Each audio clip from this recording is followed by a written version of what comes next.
Is this thing on? Are you ready, Matt? You're listening to Box Office Bingers with Matt Diaz and Ernesto Santos. Good evening, folks. We have a wonderful evening's entertainment lined up for you.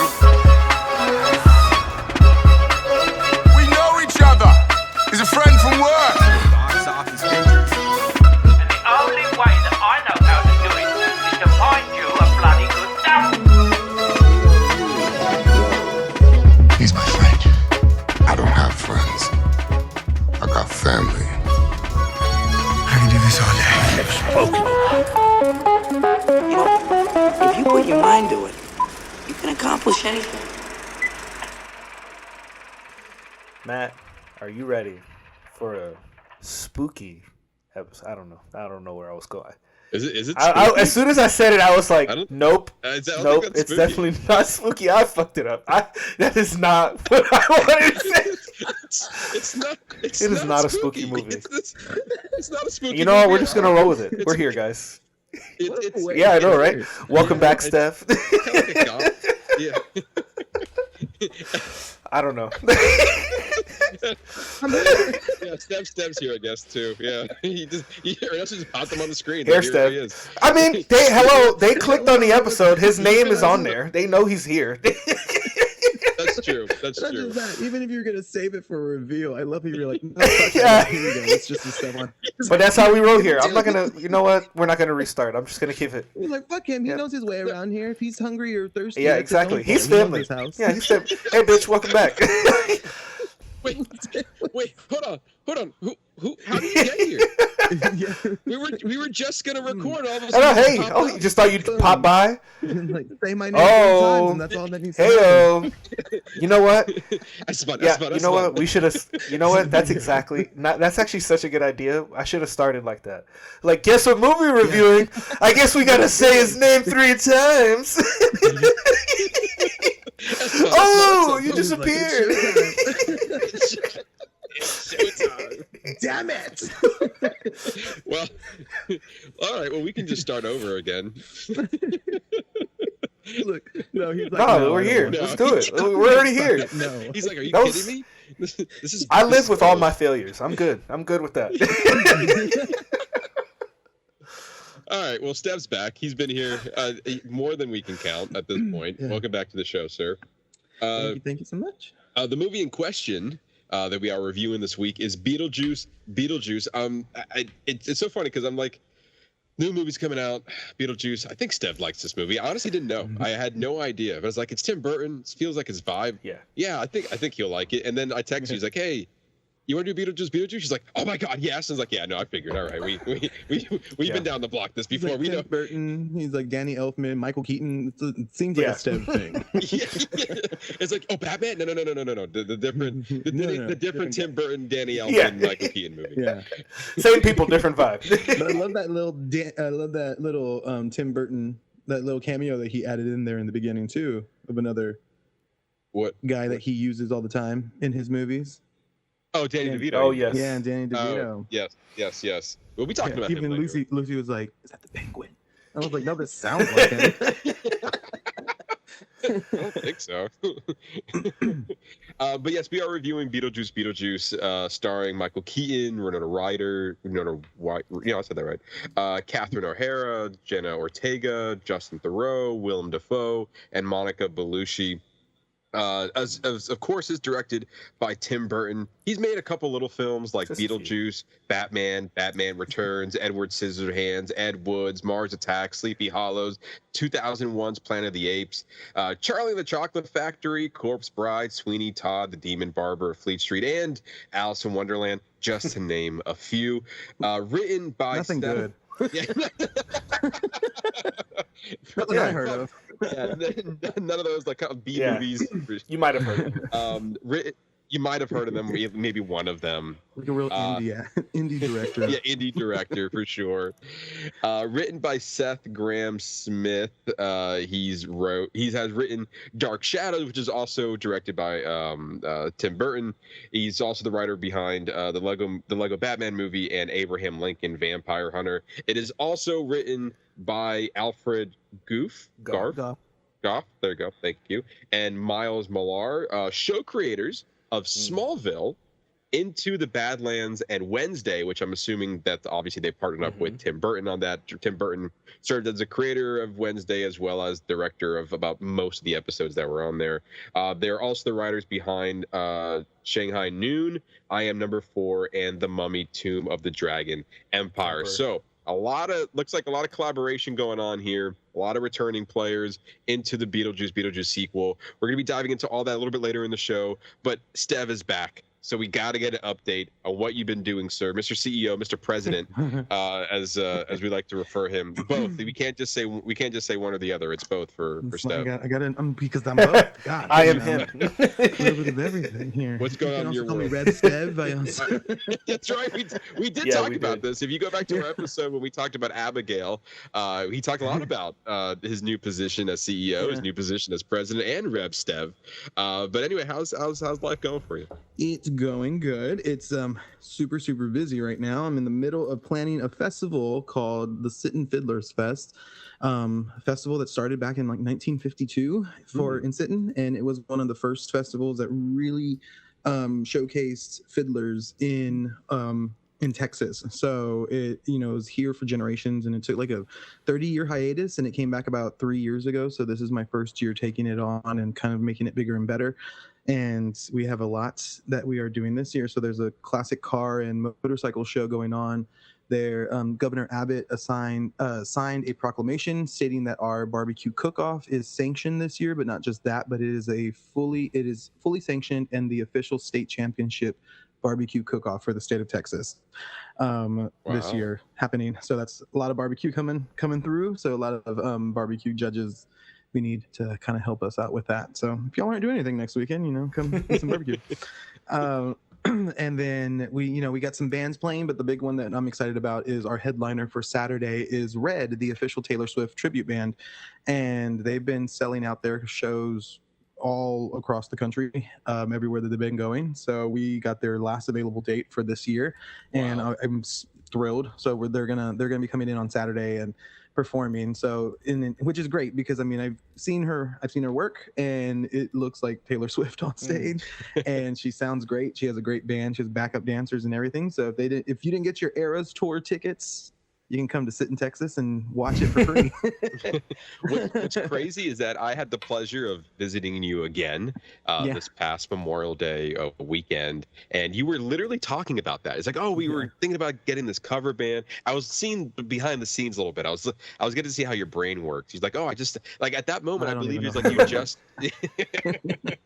I believe at that moment you just discovered who this tribute band was, and then all of a sudden now hearing that you actually was able to come make it happen for real. So that's kind of cool. Yeah.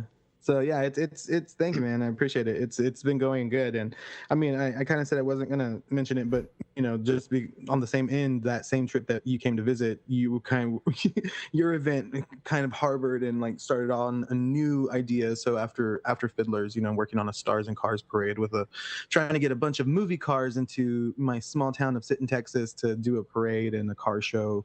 So hopefully we can get the Batmobiles and all of the Jurassic Park Jeeps and DeLorean and Scooby vans and anything else that you can think of. I'm trying to get my hands on one of the Supernatural cars, and so yeah.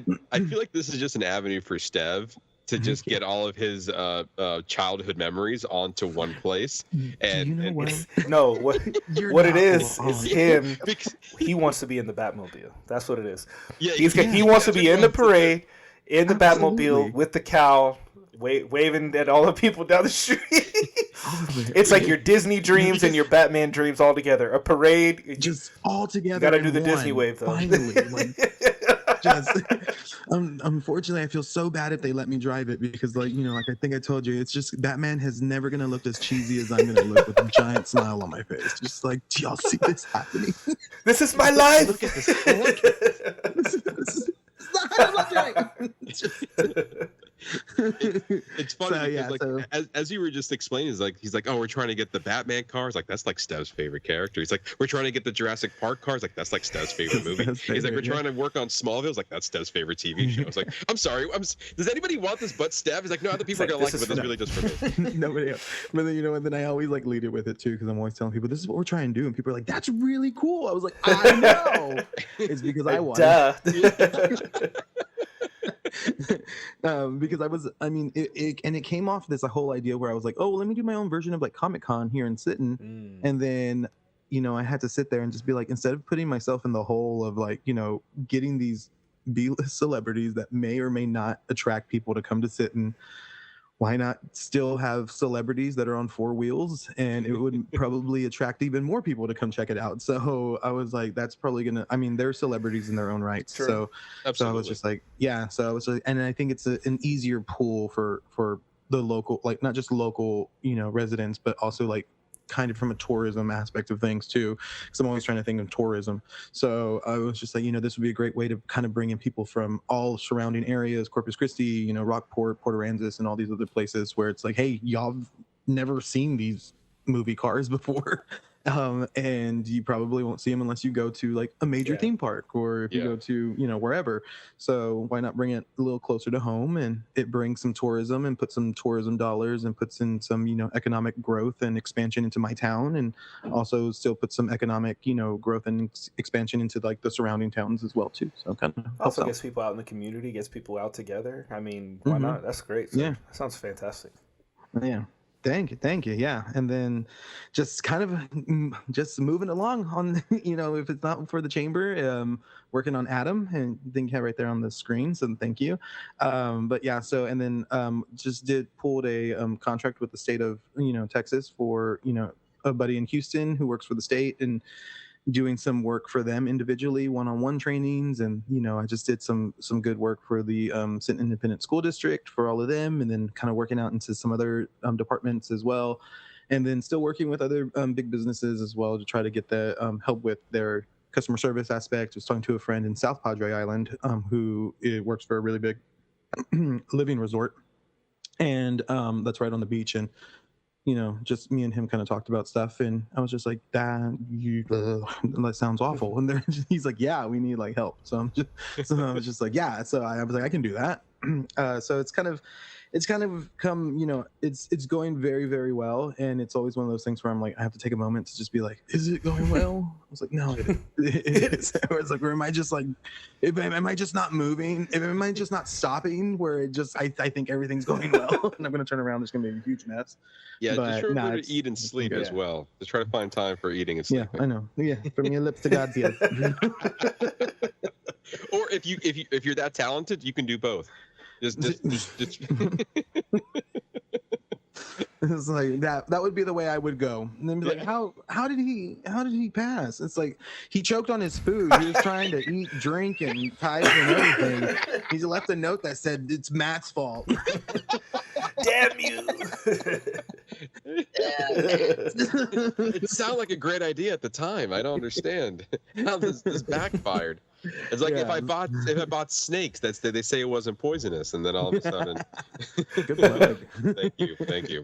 We'll explain later in the show. Oh, that's awesome, man! It's great that you're keeping up with it, because that's always the hardest part, especially with A.T.O.M. Yeah. It was an idea, it was a dream, and now you're making it happen, and now you're keeping that dream alive. Yeah. And you're making things happen. So good for you. Also working hard to try to keep it alive. Which is good. But you know what? And it's fun. Everything that I'm doing is stuff that I've already loved. And Ernesto knows. I mean, training and development loved it whenever we were working over there at Disney and stuff. So that kind of where this all kind of was born from, and then being able to bring that in and still keep those values that we learned at Disney. And then it's fun for me because it's like I get to reminisce and think about the good times and everything else too. But people, I was talking to a friend not too long ago, and they were like, hey, you know what, you talk about your experience differently than one of your other friends talks about their experience with when they used to work at Disney. I was like, well, how so? They go, one of them feels like one of y'all feels like you're trying to relive it, and they go, and then you're like just very much taking what you learn, and while you like reminisce and you like, oh, those were great moments, those were great memories, you're more so like utilizing that for future stuff. And I was like, yeah, because I have a business, and I learned a lot of good practices and values and traditions and culture and stuff from there that goes into anything else that I do and anything else that I've ever done as a professional. So it's fun. They're like, yeah, it's different. They're like, you're prideful of yours. The other person just feels like they're trying to relive it. And I was just like, I'm not gonna sell turkey legs again ever, but But sir, you've always paid my dues. You've always been one to execute. Like you were always such a great trainer. You always put on like even like personal, like when we would have parties and stuff, like you would always plan it and decorate it and like organize shit. Yeah. So like you're literally like you're living your life and getting paid to do it. I'm living my life. Like you're doing all the things you. Thank you, sir. That's such a compliment because that's very much what I'm doing.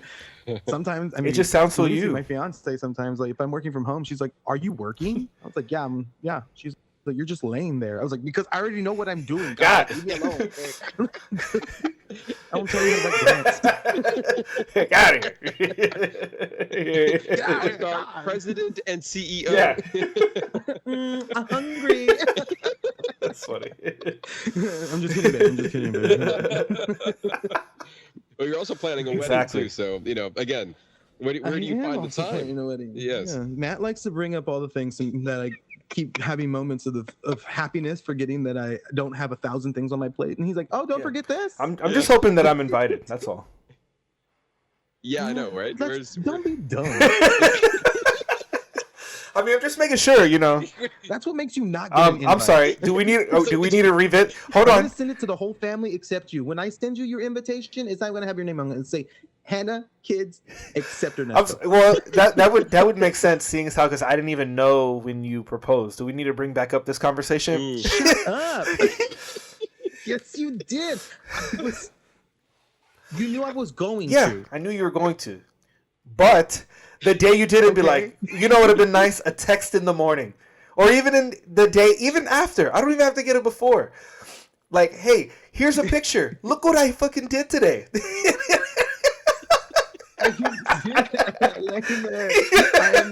No. Sorry, hold on. Give me a second. I gotta pull this knife out of my bag. Oh, this one says Steph. You mind fetching me a knife? You might find one lodged in my back. I can see it now. We're at the wedding, and he's gonna go. Does anybody? No, have I'm not giving anybody a Oh, microphone. I'm grabbing it. Does anybody have any? Give me that. Before we move on? Like, yes, I do. Me and Matt together. We have things to say. The other day we were sitting there, and we weren't even talking about anything, and we were just watching a movie, and we were eating, and I just like looked up. I was like, "Babe," she's like, "What?" I was like, "I can't let anybody speak at the wedding." she was like, "What?" I was like, "I can't." It's gonna be a line. They know too much. I was like, they know too much. They all know too much. I can see it now. You're gonna give Ernesto the mic, and he's gonna say some nice words, and all of a sudden I'm gonna pop out. It's like, and hello and welcome everybody to our live edition of Box Office Bingers. Marriage edition. You get to hear us talk. For the next 2 to 3 hours, you will just hear us laughing at each other. We'll give you a topic. The Industrial Revolution. Not industrial, no revolution. Discuss. Anybody in the audience? What you've seen lately? Anybody? Come on in. This is a group effort. Yeah. No, we'll get to Steph in a minute. No, he's doing great. We're just giving him a minute. I'm gonna get one of those like little not a pellet gun. It's the ones that have the little like round BBs, like the little. You gonna shoot Orbeez at people? What are you doing? That hurts. I'm just gonna be like, no, no. Oh, hey, let's start with the water gun, maybe. All right. That's this one time when we were in a townhouse, I was like no, absolutely not. Move on from. I'll just grab the microphone and be like, Steph, remember that fruit punch from McDonald's? Or was it Fanta? No, that's right. Fanta. It was strawberry Fanta. You know what? I don't even want to know what this is. I don't think I heard this story. We just moved into that apartment. It was brand new. Yep. This is getting worse. I don't want to hear the rest of this story. This seems bad. It was my 21st birthday. So we're not even getting any better. You keep telling me more, and it keeps getting worse. See, because this is why I can't give anybody a microphone, because I'll finish. I know. It's like all I have to do is I just have to say the part that I know that he'll remember. Oh, Even better, you just say words that he knows, and you just see him reacting, and then move on to the next one, and then the next one, and then it'll be a complete about 30 minutes of inside jokes, and then that's it would literally probably just be an entire 30-minute video of just my facial features and my eyes getting bigger and smaller, and just. I mean, we literally went on vacation, and we were told to record one of our stories. You remember, Steph? It's my favorite. I watched it. It's like in 2 seconds. I think it's either like 2 or 3 videos because it's so long. Wow. That one you can tell. I love that fucking story. And then I told that story the other day to somebody too, and I get the same reaction every single time whenever I describe seeing myself as Kermit the Frog in Panic, and everybody instantly goes, "I can see it." I was like, I know, that's exactly what it was. I was just like, wow. Matt is sitting there like, I have no idea. Yeah, I have no idea what to talk about. This has gone. It really has. No, I'm talking about like whenever like Outpost like blew up and I had to run out. What? Well, now you got to tell the story, Steph. Go ahead. No. You know what? It's okay. Are we moving on? Either he's telling the story. Okay. We're moving on. Yeah, good story. Look, he's already feeling it. He's already. Yeah, we have a rundown. All right. We have things we need to talk about. But I am interested, but we have to move on. We'll bookmark that story for the next time he comes. How about that? Mm-hmm. Yeah. Next time we show. Yeah. All right. It always lives in my back of my head. A moment in time I will literally never forget. Seriously.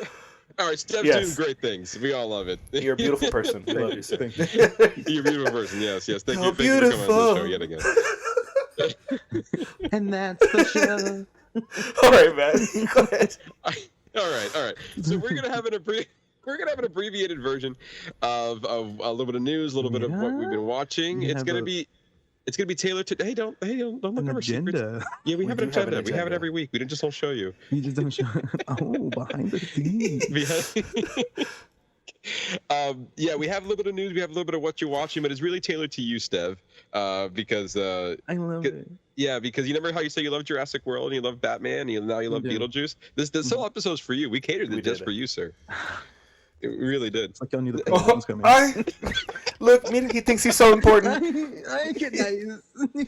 We're like, we're going gonna cater this whole thing so he doesn't think about it. You just tell him what to talk about. It'd be great. Anyway, a little bit of news that I know Stev has plenty to talk about. Universal has officially released the first look and synopsis of the now titled Jurassic World Rebirth, the seventh film in the Jurassic franchise. According to the official summary, the film will be set 5 years after, 5 years following the events of Jurassic World Dominion, when, quote, the planet's ecology. No, there's a lot of big words here, Ernesto. The planet's ecology. Thank you. Has proven largely inhospitable to dinosaurs. Those remaining exist in isolated equatorial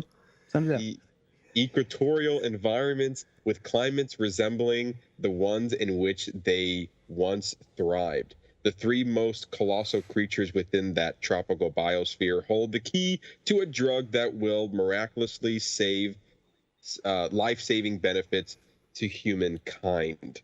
Jurassic World Rebirth is scheduled to hit theaters July 2nd, 2025. It's coming fast track.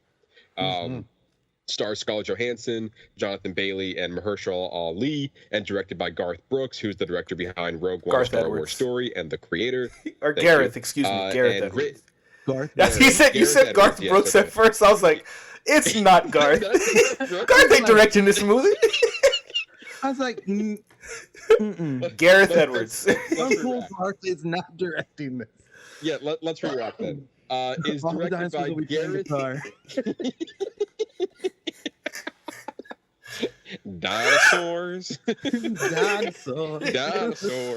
They're coming. Anyway,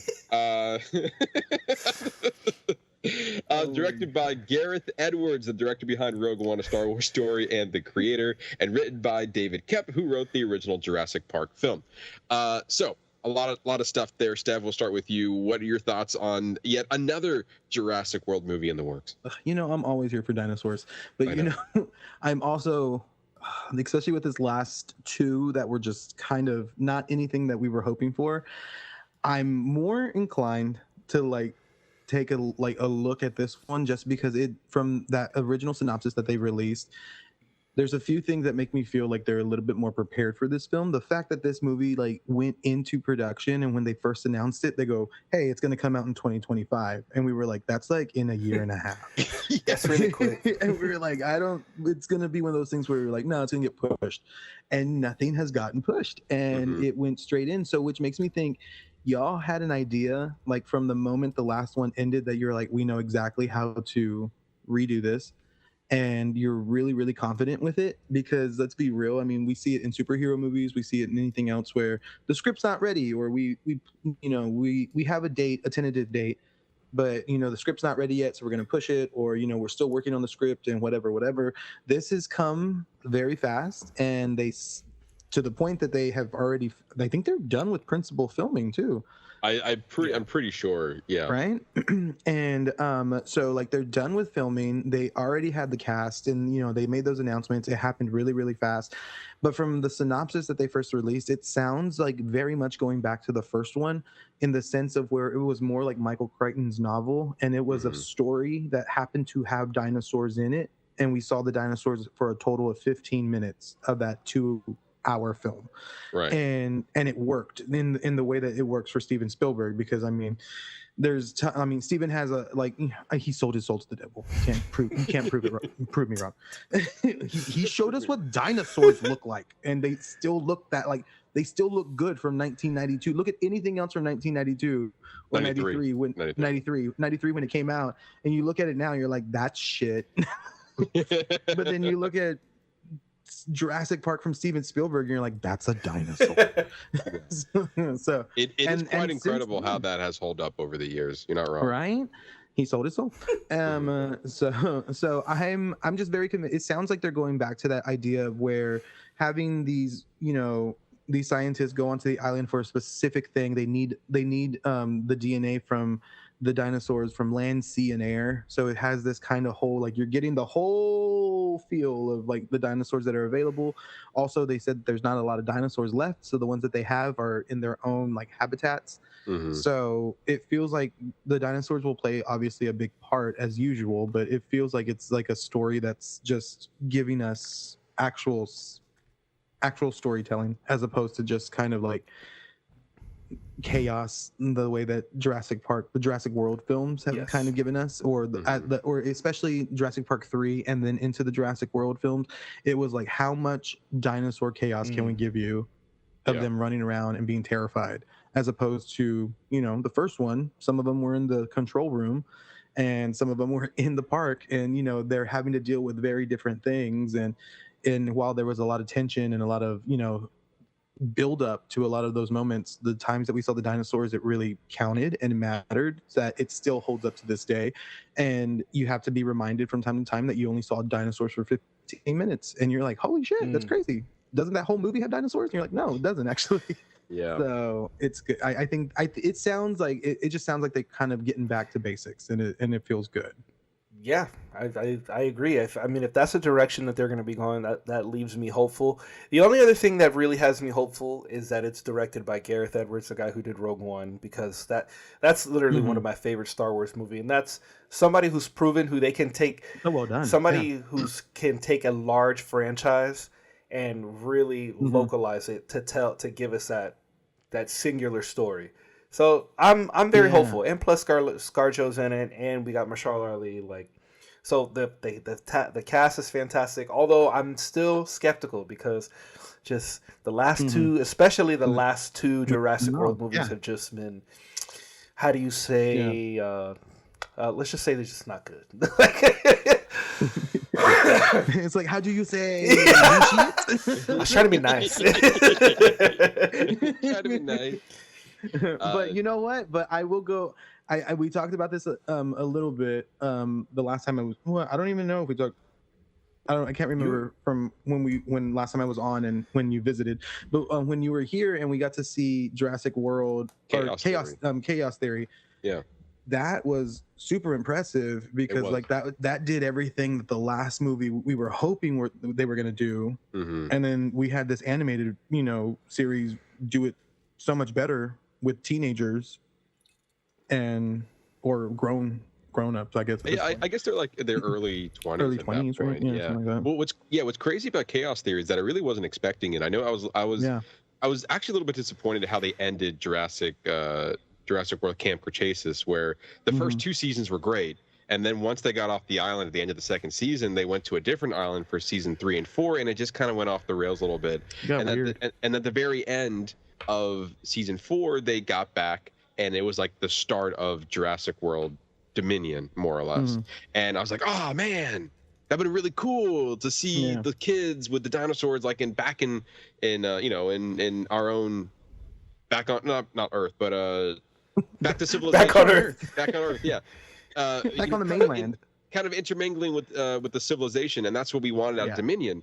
And both like the ending of Camp Cretaceous and the like Dominion just unfortunately didn't meld well together.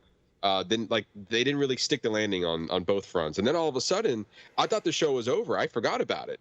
And they're like, wait a minute, we're coming back with a brand new show called Jurassic World Chaos Theory, and it's basically a season 5, but we're giving it a new show. It's a new show. Yeah. Like we ended this one. That's time jump and everything. And yeah, to your point, I was visiting with you, and I had to catch a flight later that afternoon, and we watched the first like 8 episodes. we binged 8 episodes, and we were trying to start the 9th. And I was like, Lucy was like, "You have to leave. You have to get out of here. Like you have to leave now." I finished it on the plane. That's funny. I'm pretty sure. I finished it on the plane, and then I had texted you on my layover. I was like, "Did you finish it?" He's like, "Oh yeah." I was like, "Okay, here we go. We're yeah. But yeah, I was good. Because I think that show took risks that the movies hadn't taken in a long time. Kind of going back to like the first one. The first one felt much more dark, like first Jurassic Park movie. It obviously felt more dark, and it felt just very much more serious, and it felt like there was a lot at stake. Because it was the first one, obviously, but also at the same time, it was also the stakes of like this kind of science that was happening. And then obviously after 7, or 6, sequels, the kind of like the joy, the twinkle in your eye kind of leaves, because it's like, oh, it's a dinosaur, we've seen it, right? And they kind of even make mention of that, in the first Jurassic World movie, because she was like, everyone's seen a dinosaur, like how do you impress them now? So kind of plays off of like life and imitating art / that whole thing.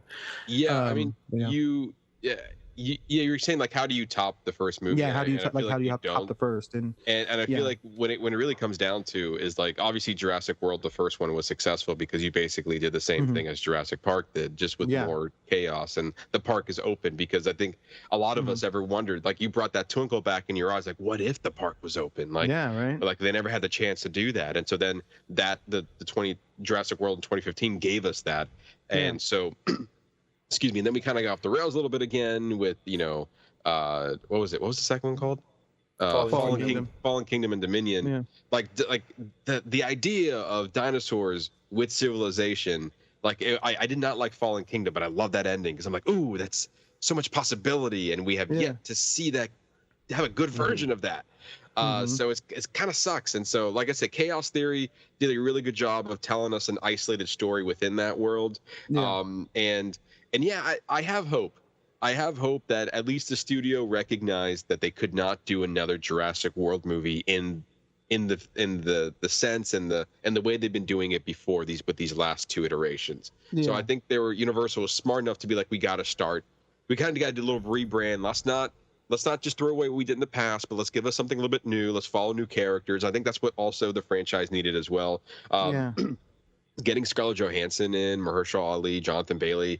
So far, I think we're great casting. The studio also revealed some details about the characters. So Johansson's character is a Covot ops expert named Zora Bennett, who has been hired to lead a team extracting DNA from the 3 most, gargantuan dinosaur species left alive. Ali plays Zora's partner, and Bailey is playing a paleontologist. So, like, this seems pretty standard as far as what to expect. But yeah, I have hope for this. To Ernesto's point, a lot of people behind the scenes. I mean, like I said, you have Gareth Edwards, you have a great cast, you have the original writer of Jurassic Park. Like, they're definitely taking their time with it. It does feel like it's coming in quick, but if you have a good idea, and this is $1 billion plus franchise, like, Universal's gonna, hit the ground running with this. So hopefully this turns into something special. Me too. I hope so too. And and then good for Jonathan Bailey. He's been having a moment. He's been doing everything. Yeah, I'm excited to see him in Wicked. That's true. Yeah, his next big project, and also a Universal project as well. Yeah. All right, so let's move on from Jurassic World to Batman: The Caped Crusader. And Esther and I, we said that, I'm not sure if we said this on the podcast, but we watched it and we were about to talk about it, and then Ernesto was like, "Hold on, Stev's coming on next week. We gotta save it for him." You do like me. Most of the time. All right, so we have all seen all episodes of Batman: Caped Crusader. It kind of came out of nowhere. This is very very quick behind the scenes on how this got here. Like, it was a project that was headlined by J.J. Abrams and Matthew Reeves, and I'm missing a name. I'm missing one big name, but they were created behind this. It was supposed to be an HBO Max. Bruce Timm. Sorry. Yeah, I think I think that's him. It was supposed to be animated. There you go. Yes, it is. Yes. This was supposed to be an HBO Max original, supposed to be with Warner Brothers, and during David Zaslav's exile with all their different shows and whatnot, they decided to sell it. Like, they weren't going to put it out, and then Amazon was like, "We'll take a Batman show. Have you seen the people that are working on this?" And so now we were able to get it in. We got it on Prime, and now, Stev, your thoughts on the show? I didn't know what to expect from it, honestly. So I went in kind of just being like, all right, let's see what it is, because I think that, like, ever since the animated series, all of the other animated, like, Batman stuff, except for, like, the animated films, because I think DC's animated films are, like, just, like, top notch. But when it came to Batman animated shows, everything felt very kiddish, and everything was very much kind of geared more towards the here's all the rogues, very colorful and very get all the kids excited about Batman and Robin and the Penguin, Joker, and all that other stuff, and all the people he's going to fight. This one just it took away a lot of the novelty of what we're used to. So you weren't used to seeing, like, Joker, you weren't used to seeing, like, the Riddler just being, like, super full, like, manic and crazy, and it felt like it sucked a lot of color out and made it a very dull, like, just look and style that I really appreciated, because it kind of went back to the whole detective aspect of things, and I think that was something that really helped. And the first couple of episodes felt like it almost wasn't going to all tie into one giant thing, because it felt like each episode was going to be a different story, kind of like Batman animated series. Right. But then they started to kind of, like, fall into a bigger storyline towards the end of the season. So I was kind of like, that's nice. And I like the fact that they use, like, Clayface and switching up a few things. I honestly didn't even, it didn't bother me at all having Oswald switched out into Oswalda. Okay. And I was like, that kind of made sense, because it also made her scarier, because she was a mother and had no problem taking out her own sons. Yeah, it was pretty dark. Kind of dark, especially for the first episode, to kind of just lay down that foundation fairly quickly. Yeah. And then bringing in Harley Quinn, and it not being Harley Quinn in the sense of, like, hey, I'm gonna be, like, so obsessed with this psycho and be his girlfriend and all this other stuff. And in reality, she was more of the Harley Quinn that we're used to when she was just Harleen Quinzel, because she was kind of, like, over the top, bubbly, wanting to be friends with somebody and all this other stuff. And then she would go into her Harley Quinn persona, and she's this, like, terrifying, dungeon slave owner of all these other people, and she's like, do what I say. and then making them her own little puppets and stuff. So I was like, it has another creepy aspect of things. But in the same aspect, she's involved with somebody within GCPD and still having, like, the humanity and that whole thing that we never really saw Harley have a lot of, where it was just like we knew she was a professional at one point and she kind of got a few screws loose, and then she went out and was this crazy, Joker's girlfriend and killer.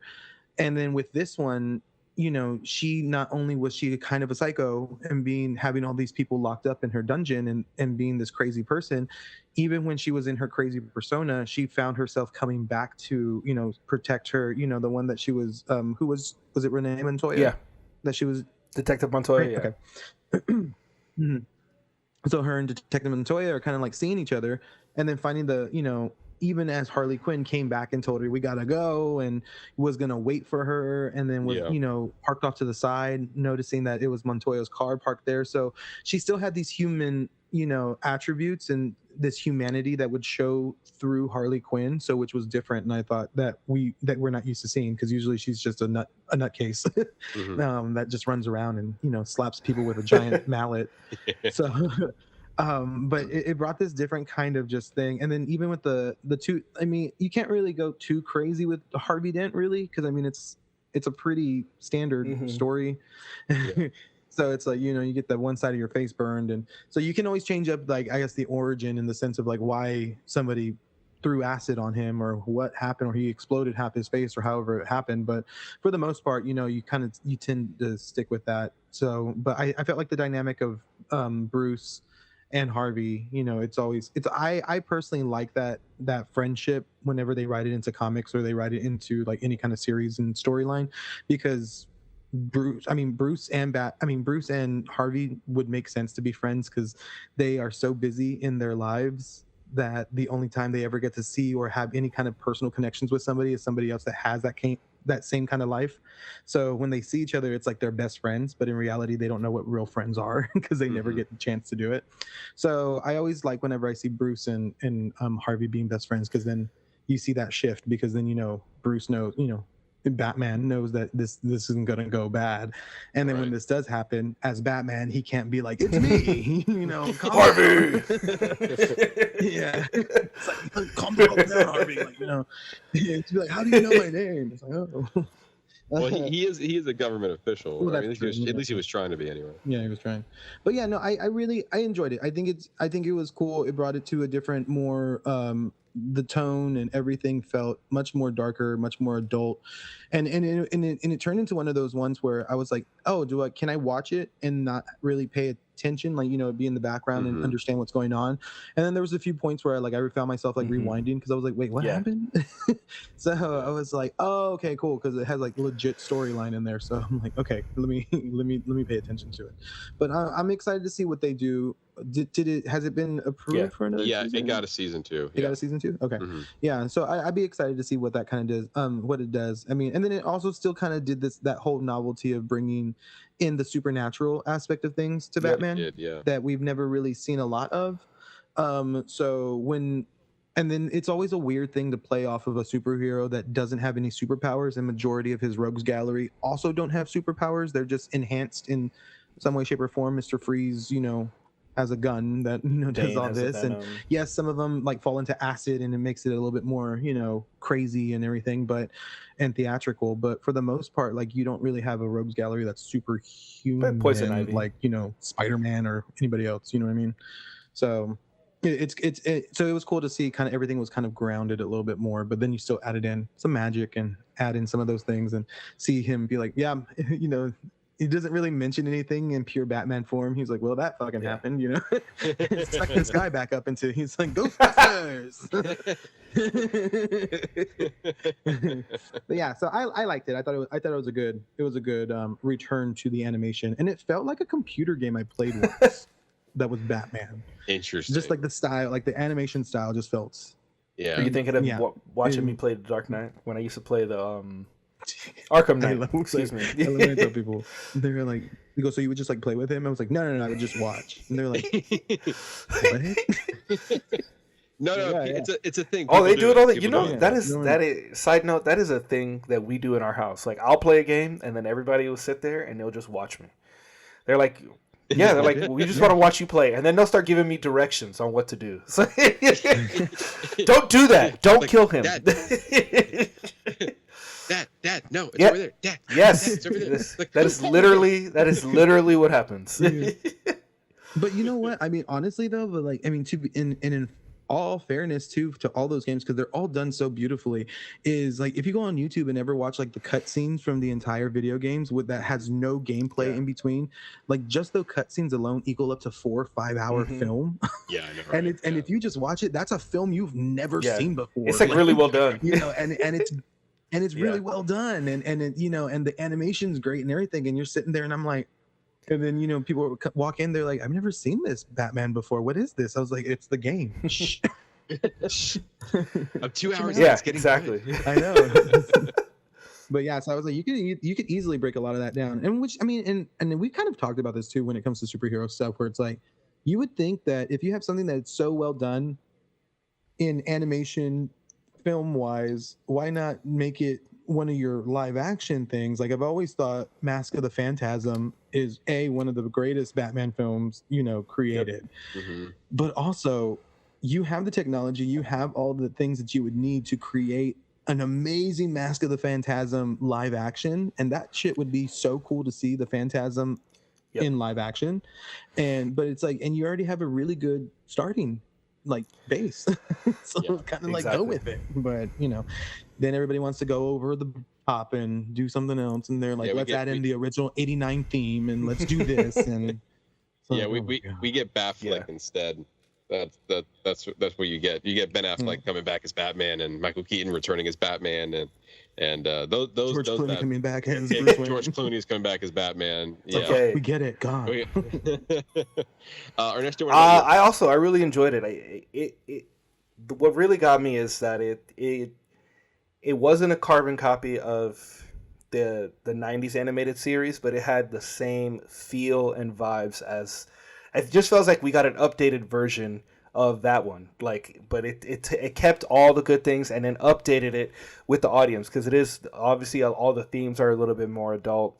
This is more of like a 1930s, 1940s like noir. Like it was very much a noir, very dark. Like, you know, I didn't mind the Oswaldo thing, but I think I would have minded as in like an Oswaldo character inspired by the Penguin, or somebody sprung off the Penguin. That way we can still have the Penguin. You know what I mean? But you can still have Oswald. You still have Oswald, but then maybe he dies or something happens, or has a family member that is worse than he is, or something. I don't know, but it still is the essence of Oswald.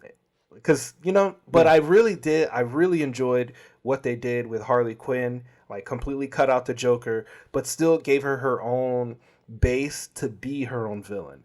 And I love that it was very much not lack for better terms, but very Two-Face. Like, you know, you get this front that she's this great psychologist, and then you get the dominatrix with the mallet. It's like, look, that's what I was looking. Look for that bad light. You want your pudding?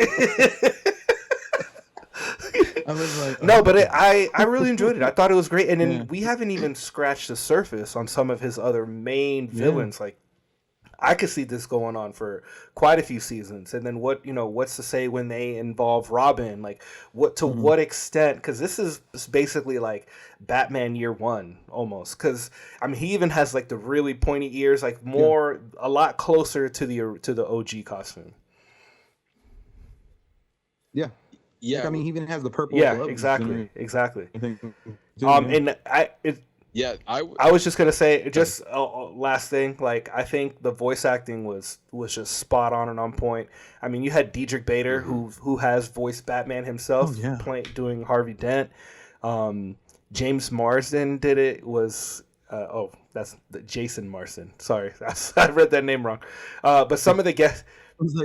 Some of the guest speakers, we had Christina Ricci as Selena Kyle, Minnie Driver, who was Oswald, who plays Oswaldo.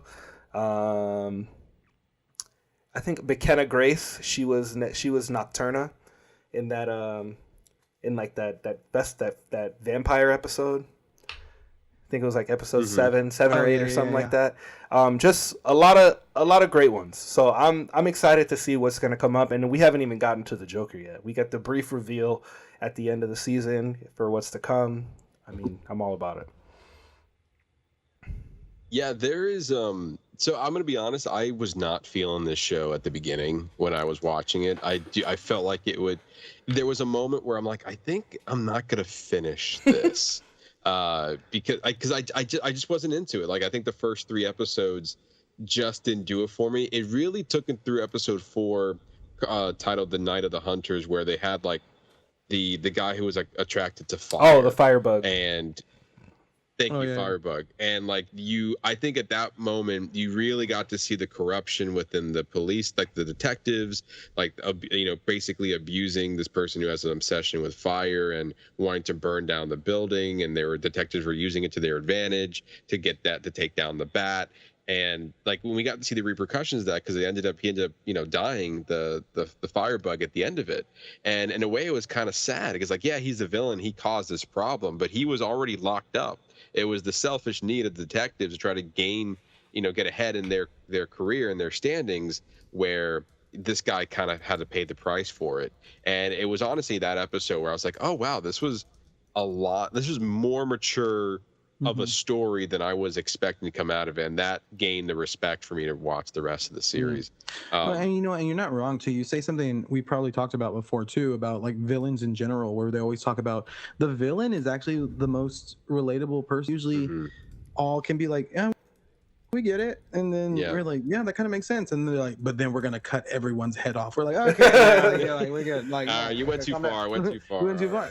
But I mean, but that's usually what a villain what they usually do to like most villains, where it's like they have these ideas where we're all like, yeah, that makes sense. Like, we should do that. Yeah. And then they're like, but then we're gonna light everyone on fire. We're like, okay, yeah, maybe let's not do that. That's what makes you bad.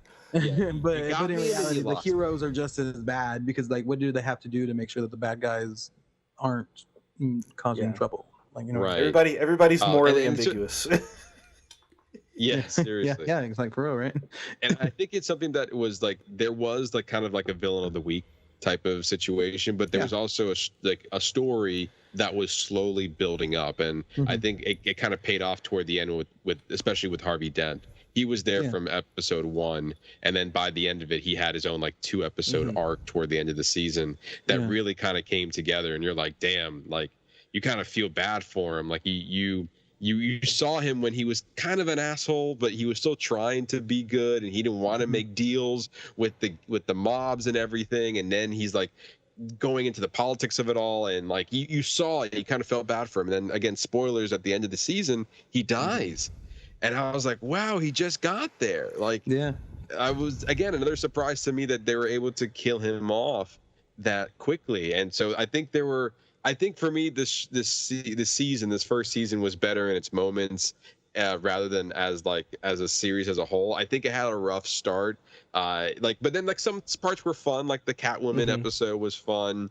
Like like I said, you guys were talking about Harley Quinn, the Gentleman Ghost, like, they went supernatural with it that I wasn't really expecting. Like, what I really appreciated now, I feel like at the end of it now, kind of talking about it as a show as a whole, like I think that's where a lot of appreciations come for the show and what they were able to do. And I think the fact that they were able to kind of pick like villains that we don't typically get to see, like you got your Riddlers, you got your Jokers, you got you have Mr. Freeze, like you have the iconic ones that they decide to be like, you know what, we're gonna shelf them. Let's give Clayface an episode. Let's give Catwoman an episode. Let's give the Gentleman Ghost an episode. Let's get Harley Quinn without the Joker an episod. Let's switch up the Penguin a little bit. I was like, we also had Onomatopoeia. That was like super random villain. That was the guy with the black circle. Yes. I was like, look at that random villain. But I really look at you getting some. Yeah, look at you getting those C and D list villains. Look at you getting your own episode. Look at you got your own episode.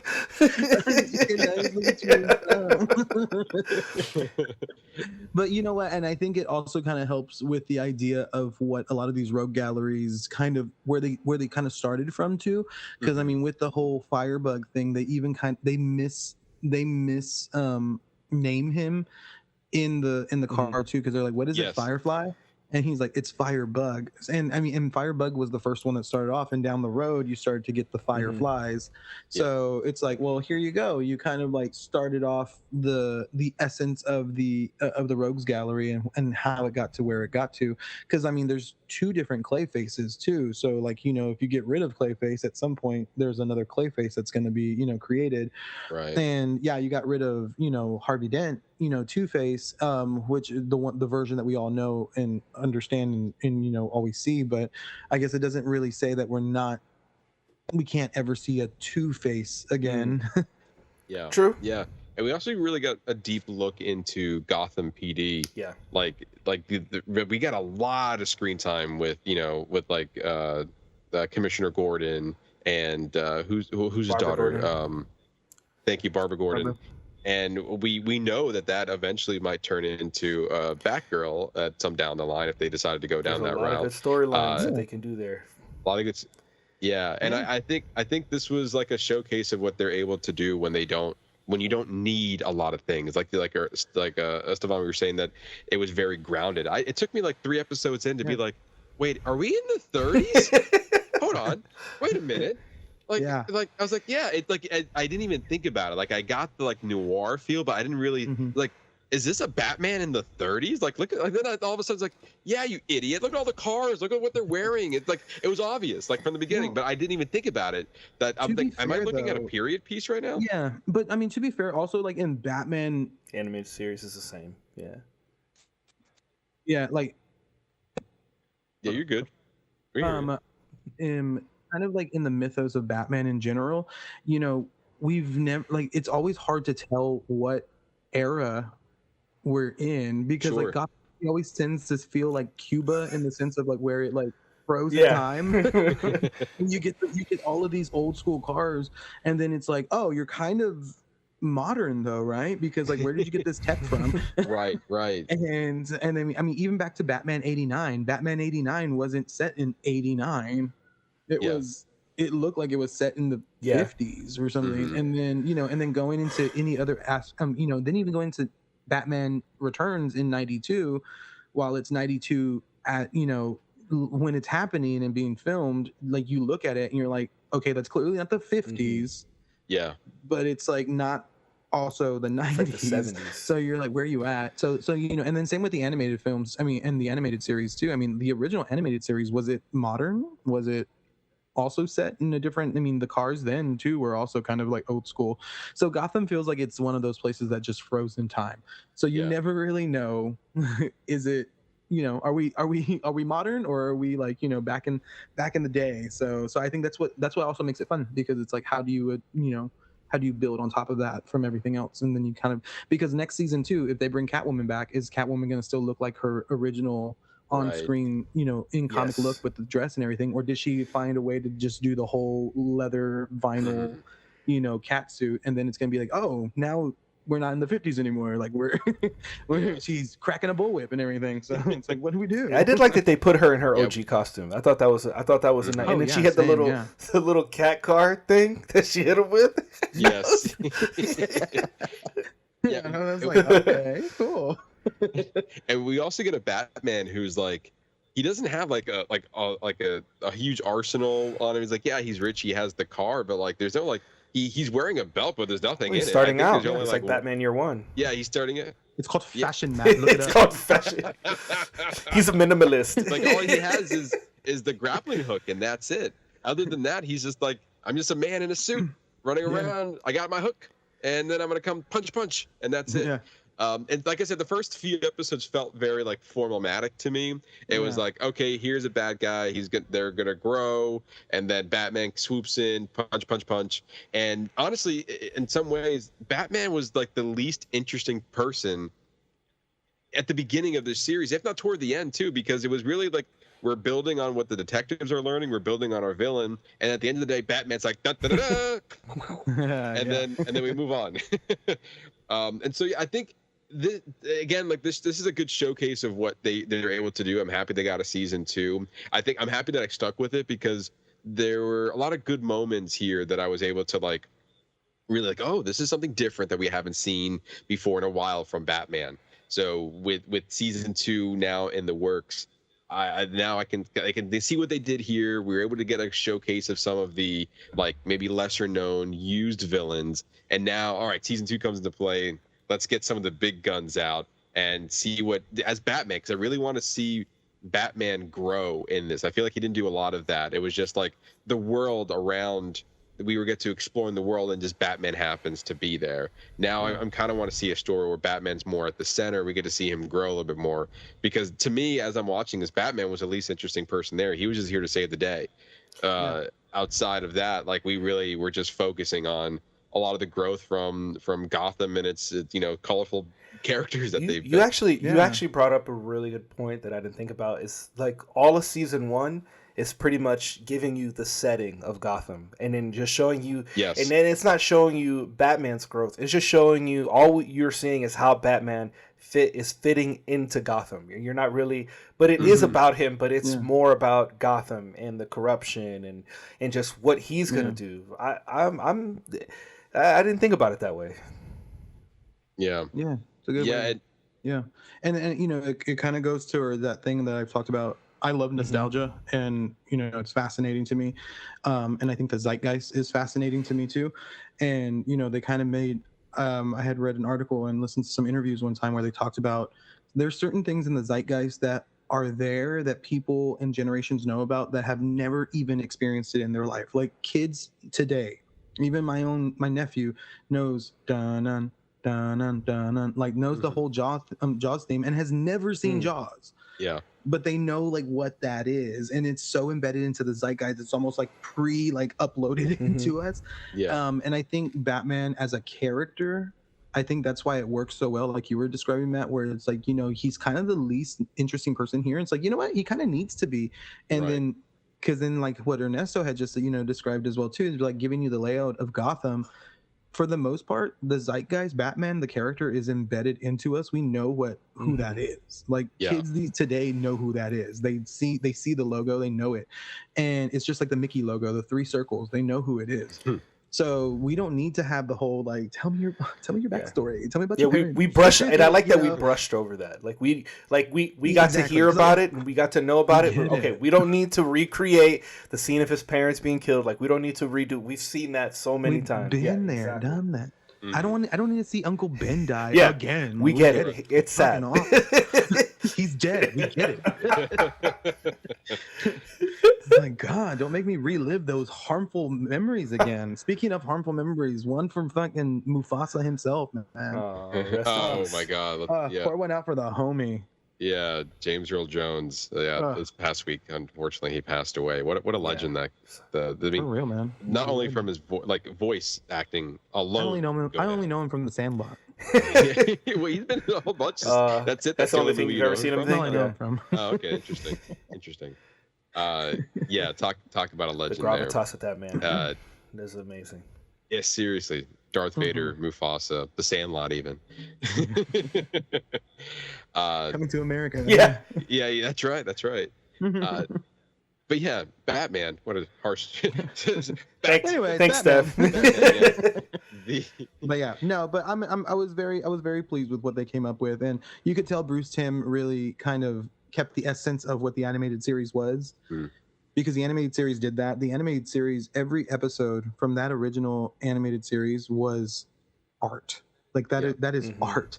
From the opening title card, that they made a new title card every single episode. They had a live orchestra for every episode for to do the music. Like that's that's incredible. You had a start. You had an entire arc on each episode. There was a beginning, a mid, and a very like an end to it, and then there was times where the arc would end up becoming a 2-episode or a 3-episode arc, which I think was the difference for this one too, because the original Batman animated series, there was never one giant thing that was being taken care of at the end of the season.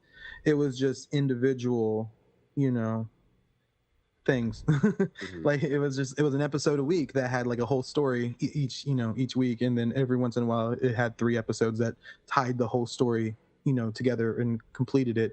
But then after that, then it's like, all right, we're gonna move on to the Scarecrow, and then it's like, all right, Poison Ivy might show up again, but it's a completely new arc. Yeah, definitely a solid first season. I'm really excited to see what they can put up for season 2. They're saying that it's going to be in 2025. We're going to get a season 2, so maybe they're working on a few ideas. Yeah, they're moving pretty quickly on that. So, yeah, looking forward to what they got going on over there. And yeah, we're going to be definitely talking about season 2 whenever that hits our streaming services. I'm assuming it's going to continue to stay on Prime. But anyway, let's get into our next big topic. Let's dive into our spoiler review of Beetlejuice. The latest film from Tim Burton. Believe it or not, this is his first film in the last 5 years. His last film was Dumbo in 2019. So he's been obviously the pandemic was in the middle of all that, but then he's been hard at work at Wednesday, which got the attention of Jenna Ortega. But yeah, anyway, Beetlejuice. Stev, we'll start with you. Your thoughts on the film? Wait, I don't know. What? What? You don't know? Hold on. What do you mean? There was a lot of. It felt. There was a lot going on. Oh. And. You know, hey, wow. Hold on. Go ahead, Matt. Go ahead. Hold on. Pause. You didn't say much, but hold on. Pause. This was not the reaction. I don't think Nope. I don't think this was the reaction y'all were expecting either. Yeah, I was expecting, like, you know what, guys? You know what? It was Wow. Wow. That's what I was expecting. Like, here we go. Instead of talking for 5 minutes. We'll be done real quick and wait till it's streaming. There was a lot going on, and it felt like the only thing that I could say. So we went with Lucy, and then our friend Taylor. We all went, and we were there, and I had a good time with the film. I did. I think there was there was some good things in there, and there were some really fun spots. I am a huge fan of Bob. Yes. He's the star in my eye. The star of this film. That rest in Bob. peace at the end was fucking hilarious. That was pretty good. His eyes rolling back. I loved it. No, I think Bob was great.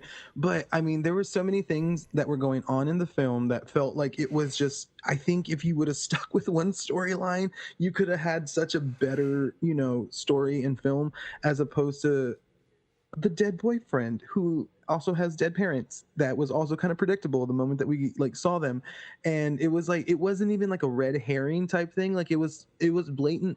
It felt almost disrespectful to the audience, because when he first comes in, literally it was crazy. He's like, my parents won't care. And we were watching it, and me and Taylor and we looked at each other like, he's dead. And she's like, right? And then Lucy's like, oh, he has a boyfriend. I was like, bitch, he did. And she's like, what? How do you know? He just saw him for 2 seconds on the screen. And then we go inside, and then that's my mom or that's my dad, and you don't see his face. And then that's my mom. She's like, hello, and you don't see her face either. It was like, oh, they're all dead.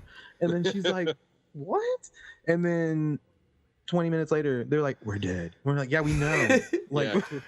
And you also laid the book for the recently deceased on the right there on the desk, and you showed us.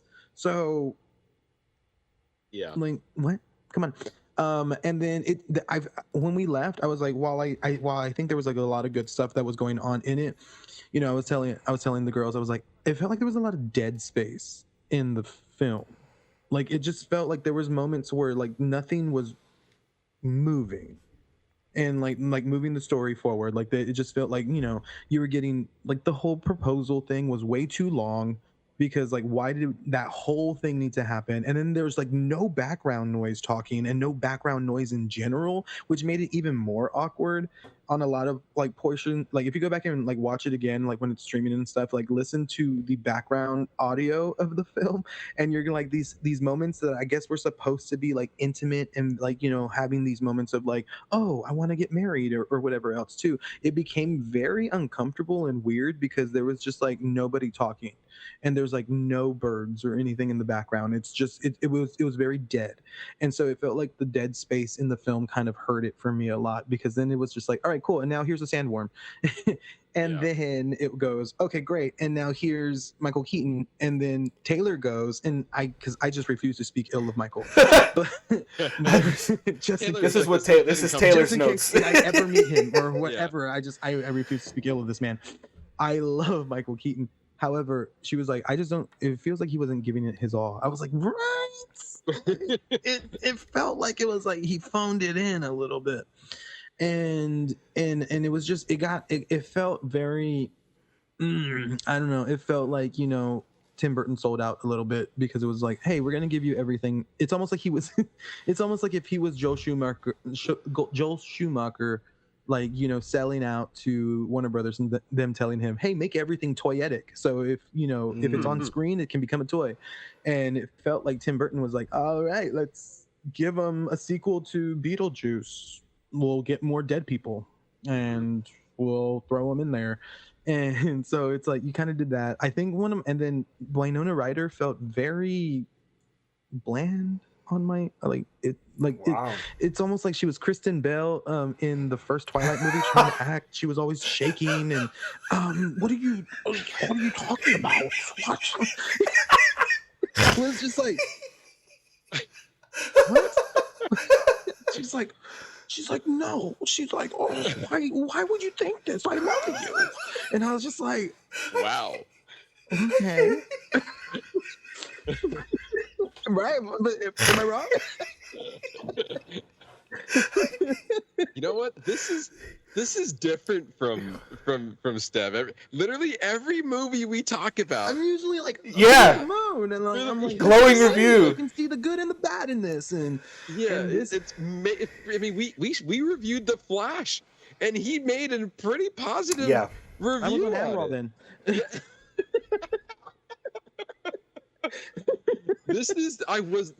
You know what? When I logged on to see you on, you know, when I asked you to come on the podcast, to come back, whatever, I was not expecting this. I was like, this is not the version of a review that I was expecting from you. And I kind of like it. I kind of like it. It's like, ooh, wait, I was like, wait a minute, something broke, Steph. Something's wrong. You hurt him, Tim Burton. You hurt me, man. President but CEO. No, I mean, I do genuinely think there was some good stuff that came out of that film. I think Catherine O'Hara was like on her shit for this one. She had the best little one-liners and quips, you know, within this film. If she felt very Moira Rose, but I also wasn't upset about it. Because she wasn't trying to be Moira, because I mean, if you really watch the original Beetlejuice, she's basically Moira Rose before Moira. No, yeah, exactly. So it worked, being able to kind of hone in a little bit of Moira a little bit more into this, and kind of giving that kind of, you know, like, what? No, like, I don't care. And, you know, just like that kind of attitude really helped enhance that character a little bit more. And then Jenna Ortega, I think Jenna Ortega did fine. I mean, she fits into that. I mean, she is like a perfect carbon copy of any kind of, like, you know, Tim Burton character you ever need. Like, she could be put into all of them. Like, if you were to make Bruce, this most recent animated version of Batman, into like live action, you were looking for like a Harley Quinn, Jenna Ortega. That's a great you could just piece her in, right? Yeah. Right? Like, that's a really cool one. I think she'd be cool on that. So I was just like, while I did like it, I think there was some really cool stuff. I appreciate a lot of the things that went into it, like the fact that he did practical effects. So like the sandworms and using animatronics, I have such a respect for that. Well, y'all know how I feel about, you know, using practical effects, like especially after, you know, with all the Jurassic films too. I'm like, that's a fake dinosaur. I've seen a real one before. That one's fake. I know. I've seen a real one, and Steven Spielberg has them hiding away somewhere. So, but like, with this, I appreciate the practical effects. The makeup is off the fucking charts, and that is incredible. His dead bride, who. Okay, what did she do? She did nothing. She hold on, different rooms. Hold on. She did stuff. One, she killed Danny DeVito. Soul suckers. All of Danny DeVito's life. She had a really cool scene where she stapled herself back together. That's all she did. And then she walked from one room to another room. To the next room. Another room. She's like, hey, I want information. I'm Batman. I want information. Then he's like, you got no information? I'm going to suck your soul out. And then, eventually, she finds the right room. I think she had a very good journey for herself. She was just looking for Beetlejuice. And then eventually... she finds the right room, and then 2 minutes and 23 seconds later... Sandworm came in. Insane. And you see, and that's... I think that's just the tough reality. Sometimes when you find what you're looking for, it's not exact. Then A you die. sandworm just eats you. If that isn't a play on life, I don't know what is. Yes. So I think that was the biggest arc of the film. Yeah. And then like all of those things too. And like there was just so many things that just didn't need to happen. I felt like there were so many different storylines that they were trying to like revisit and come back to so much that it took away from one or two storylines that should have been happening.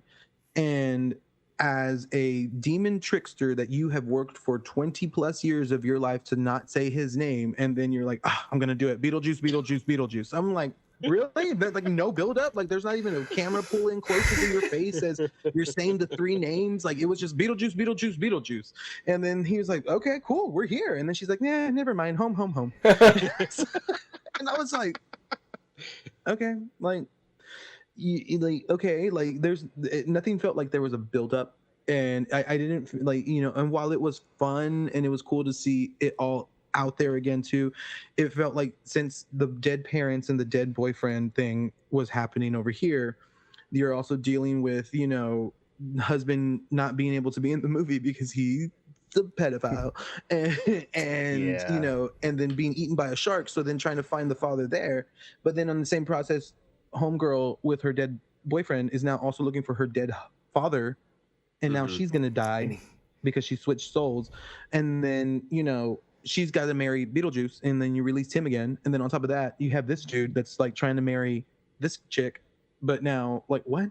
And then mom died, and then Bob and then and so it was just like there were so many things in one movie that I think it made it suffer for me, because I was just like, who am I supposed to be paying attention to? And then everybody closes their their stories very quickly. And then and if you're gonna do the one thing that you want out of a Beetlejuice film, you knew you were gonna have like a musical number, like that you were gonna have to kind of do that whole thing. And you went from Deo from the very first one, and then this one, I don't even know what that song was. I don't remember. And I was like, what is this? I was like, you couldn't like come up with a different, I don't know. It was just, I don't know. All right. Interesting. All right, Ernesto, first let me tell you that is not everything of what you just said is completely opposite of what we thought. Literally, me and Matt had a conversation beforehand and go, Steph's probably gonna really like it, like, so it'd be interesting to see the different dynamics. I'm like, he's probably gonna love it, and that you said everything but that. Like you went. Yeah, I was like, oh mate, I was like, all right, this would be because I didn't think. Cause I guess I'm gonna be the more positive one, because I saw it with the kids, so like it was a fun movie for like preteens and teenagers. Like it was weird, but there were quite a few moments where I found myself laughing, that I was like, oh, this, like that's pretty funny, like, but it's like stupid funny stuff, like Bob dying. Like when he dies, he gets his eyes rolled back and the air sucking out of him. And then we revisit that at the end of the movie with the rest in peace. And then we watch him die again. Like that was dumb. Like that was so dumb, but I was here for it. I love that they dedicated the film to Bob. That's what I mean. Like there was quite a few times. Brilliant. There was quite a few times where it was like stuff like that I would laugh at.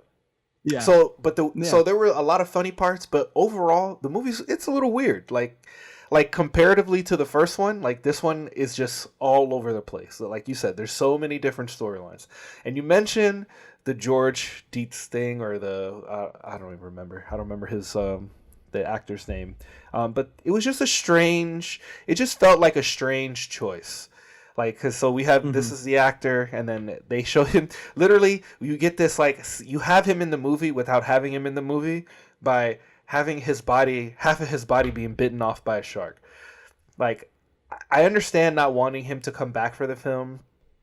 I didn't even mind the claymation recreation of his horrific death, which apparently in an interview, Entertainment Weekly did an interview with Tim Burton, and he's saying he got the idea for his death because that's literally his worst nightmare, is to survive a plane crash and then be eaten by a shark. So that's why they chose that death for him. But I just was curious as to why we kept revisiting the plot line. Like, you could have, like, because this was the impetus to get everybody together. The patriarch of the family has died. We all have to come together. We're going to honor his death, like, and then we're going to go to the wake and all this stuff. And then once we did all that, we could have seen him, like, maybe one time in the movie. And then that could have been it. But why did we need to come back to him? Like, did we need to come back to him in the waiting room? Or, like, for him and Catherine O'Hara at the Soul Train with blood squirting on her face? Like, or why couldn't he have just gone to heaven and then us just not include him whatsoever? Because he touched little boys, sir. You don't go to heaven. I understand. But they sent him to heaven. They actually did send him to heaven. Oh, that's right. They sent him to the Yes, great beyond, he got to go to the great beyond. So yeah. I don't know. It felt a little weird. Like, we could have did the recreation, we could have did the funeral, and then that could have been it. And then that would have been like one less thing that there's another storyline that amounted to nothing. Like the bride, like the whole bride thing. The one other thing that I thought was the other thing I thought that it was really unnecessary was the whole birth thing, where Beetlejuice was given twice. Right. Like, what? Like, so the first time it happened, and the baby popped out, and then he field goals this baby halfway across the room. I was like, oh, that was a choice. That was weird. Yeah. And then in this political climate? Yeah. And then exactly. And then we go, and then at the end of the movie they go, hey, guess what? Remember that scene that was really weird? We're going to come back to that. We're going to do that. We're going to do this thing again. Except it's going to be her daughter this time. That's going to be the pregnant one. So I thought that was a little strange. I didn't think, like, it just felt really, really unnecessary. Also, on the baby real quick, why was Winona's character just letting this baby gnaw on her leg as she was having a conversation with Beetlejuice? She's like, ow. And then the baby's still doing the whole Chucky. And then she's just talking. She's like, okay, fine, if I do this. And then they keep going back down. He's like, what is happening? Exactly. What is it? What is like, happening? Why are we doing this? Like, why are we? Why? And like, I saw an interview. They're like, hey, is Alec Baldwin and Gina Davis like going to be in the film? And they were like, no, they didn't have there wasn't a story, like, there wasn't a good place for them. It didn't make sense. I was like, no, you didn't have fucking room. It's what it was. It also, but I agree, because they're supposed to be ghosts, and then you would have to show them 30 years later. I mean, plus, a lot of people are worried about having Alec Baldwin on set. You don't know who's gonna get. You don't know what's gonna happen. I mean, don't give him a gun, man. I mean, like, that's a prop department. Okay, hold on. Before even with that though, I'm not a big fan of the first Beetlejuice movie, just putting it out there. So I already had my reserves going into the sequel. I was like, do we really even need this? But the character's popular, has been, Beetlejuice has stood the test of time these last, 30 years? 30 years, yeah. Yeah, he works great as a character, which is why I think he was so successful in the parks. Yeah. Hence why I think 1988. Exactly. I think that's why he works so well at the parks. He was like the unofficial mascot for Universal for like all of the 90s. That stage show was really good. Like, you ever saw like you ever saw a commercial or anything, you saw Beetlejuice leading like a parade or leading like a group of people running around. So he's an MC. He's a master of ceremonies. He really is. But it felt like it just didn't need to happen. Yeah. Yeah. So the original Beetlejuice 36 years ago. And so definitely, like, he was able to be a figure for this long as a character, as a Beetlejuice character. So, like, it was bound to happen that we're going to get a sequel to this. So I was happy to see that, that it was Michael Keaton coming back and it was Tim Burton returning and all that stuff. Or maybe not. I don't know. I can't really tell these days if it was even a better choice to bring all these characters back. But anyway, the point is that they... I actually lost my train of thought. Why I even brought that up in the first place. Okay. I went down this whole tangent, and I was like, wait a minute. Going until you get it. No, I lost it. Yeah, go ahead. Okay, so besides the baby thing, this whole... I actually really liked Justin Theroux's character. This, like, fake male feminist and, like, trying to be, like, the cool stepdad to Jenna Ortega's character. I thought that worked out. I thought it was pretty good. And then, like, obviously had that big reveal at the end. The movie was just, it was just really it was very fan servicey. We mentioned the Gina Davis and Alec Baldwin thing. That was it. And also, like, William Dafoe, he is a gem. Like, he is just a gem. Like, he can adapt to any role, and he's just so damn funny, and he's just so random in this movie. He was in his. He literally movie. Was. Literally. You know what the reason was for having the bride, so that you can have William Dafoe be the detective who was looking for her. That's literally the only purpose that she served. Like, you're not a detective, sir. His character is like an exaggerated Tom Cruise if he failed doing one of his stunts. That's perfect, dude. That's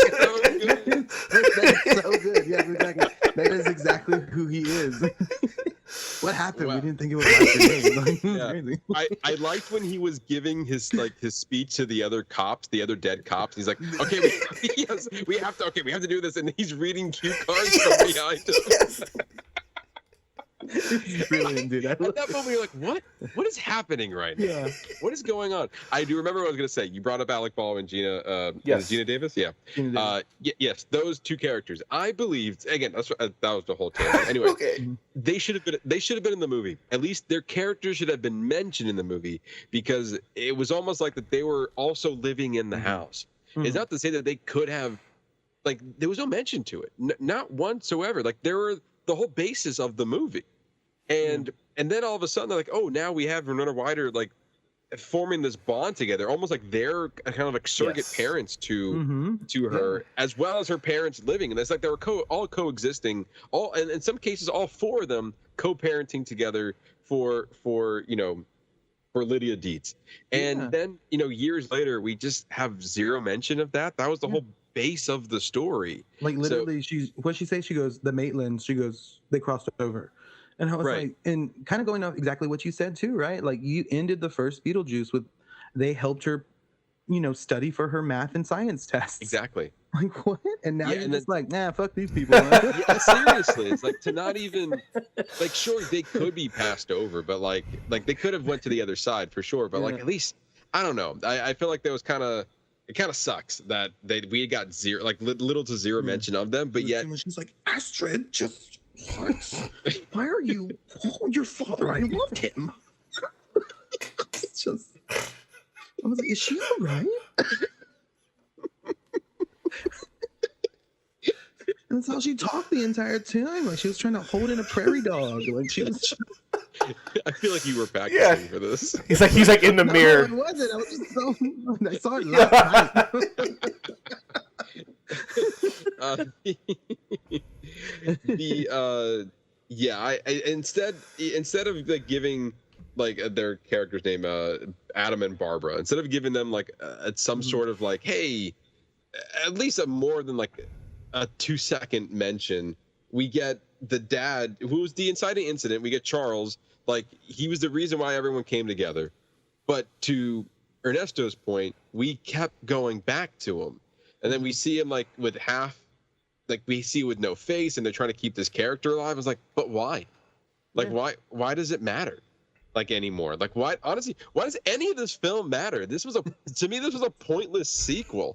I was really frustrated with the story. I even told Ernesto, I was like, I nodded off at one point, and I woke up, I was like, didn't miss a thing, because like there was not much that was going on, and I hate to be this negative about it, because I know what happens after that. We get 1.6 million views on TikTok about me being negative, but I want to, like, yeah, I know, right? But I want to there are some positives here that I want to appreciate from it, because they were able to, to your point, they were able to use practical effects to bring this world back to life. And it's such a weird world to begin with, and I feel like they did a really good job, 36 years later, giving us giving us more story about how this world operates, whether it was made any sense or not, because it didn't. But it was kind of cool just to see more of that world come alive. Like, we got certain parts of it in the first movie, and we were really sticking to the house, and them in the waiting room, and then them talking with their who was in the first movie, like their their caseworker. Caseworker. Yeah, there you go. And so like there's that. So like we were able to get like it's almost like we were able to get to like the first 2 rooms of Beetlejuice, and then we also had the sandworm wherever he was living, and then that was about it. And then now we get to explore more rooms into what's going. We get the Soul Train. We get Willem Dafoe, whatever the hell he's doing. And like the Soul Train is fun. Also, I'm just confused of what Beetlejuice was doing this entire time. Like they just introduced his character in an office full of Bobs. Yeah, it's like, so wait, what are you doing? Yeah. What is your job now? You're still doing the same thing, but you just have an office now. His business has expanded. It doesn't make any sense. Exorcist business. Yeah. Yeah, a lot of it just didn't make any sense to me, and I was just getting to the point where I was frustrated. It's like, what are we doing here? Yeah. And it didn't sit. The fact that I don't like the first movie that much. I'm gonna be out there, and you can, Stev, you can say that I'm wrong, but I'm gonna say you're wrong. And like, I think the first film was overrated. I like the first one. I like the first one. I think we kind of talked about this. I don't know if it was about Beetlejuice or what it was. I think some of these films you had to be there. That's 100% a movie of its time. Yes. Of its time. Yes, and it's a cult classic, and it's one of those ones where it's like you had to be there to kind of like appreciate everything that came from it. Because then you're within the same generation as well too, but you didn't watch it then. So like watching it at adulthood, where it wasn't something that's like nostalgic to you or like important to you, you watch it with this like set of eyes where it's like this is what y'all liked. Yeah, like this explains a lot about y'all. Yeah. Well, I mean, to your point, yes, this was a movie I came a little bit later. I was still like a teenager when I first saw this movie, because everyone, like, Beetlejuice is like, you're saying about Batman, like, what a Batman is, even though if you haven't seen anything about Batman, you know what a Batman is. And I feel like Beetlejuice is one of those, like, I know a Beetlejuice, like, oh yeah, I know who he is, but you never watch the movie until you do, and then you're like, okay, this is who it is, and I'm not really a fan of it. And it's weird because I've seen this movie like at least 3 or 4 times now to try to prove to myself, it's like, oh, maybe it's just me that I like, maybe I'm not seeing something. And I watch it again, and I was like, no, I still don't like the movie. But like, every time I rewatch it, there are some more things. I think like I rewatched it just for recently in prep for Beetlejuice, and I was like, okay, I like it a little bit more now that I have in the past. Like now watching it a couple of years removed, and like, okay, I think I like, there's certain more aspects I do like about this movie, and at least now comparing the two is like, well, at least the first one had a story. At least I was able to connect somewhere in there. It was like we were shown at least some compassion with our 2 main characters. Like we saw them die, and we were going through that with them of like, how do we process death? And that was interesting at the very beginning. Now it almost is like we as a sequel are going to kind of lose the humanity aspect of it, because we know what sells. What sells is Beetlejuice. So we're just going to give you more of Beetlejuice and his insanity, even though he was a very small part of the first movie. He was around in the first movie, but the story was not focused on him until, he was needed in the story. Like he's the secondary storyline in the first one. Exactly. And then and it definitely feels like, I don't even want to say he was the primary in this movie, because I think he had just as much screen time as anybody else. I think they were trying to make him the prime storyline, and I just don't think it worked. I say I never saw him as the prime storyline. Well, let's say he's only in this movie, I think, 17 minutes. I think it's very relative to what he is in the first movie, but it felt like he was in this movie more. I think the way they sprinkled him throughout the movie, it felt like he was more present in this movie than in the other one. Okay. I definitely feel that, and also because that's what the audience wants a little bit, because you are playing to the audience. To Steph, your point, this movie definitely feel like it was fan service, and the best way that I can describe it was like, if you're a fan of the original, then you got more of what you like.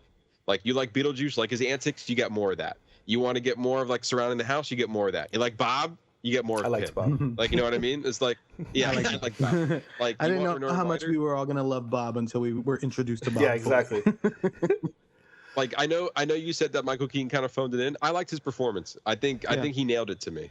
Like I think he did a really good job with like kind of just the juice is loose. It was like that's pretty like that's he got it. Like I think he might have not fully hit what it was back in in the 80s, but it's still there. Yes, and I wouldn't expect it to be carbon copy from the first one, because then that would be very impressive. Right.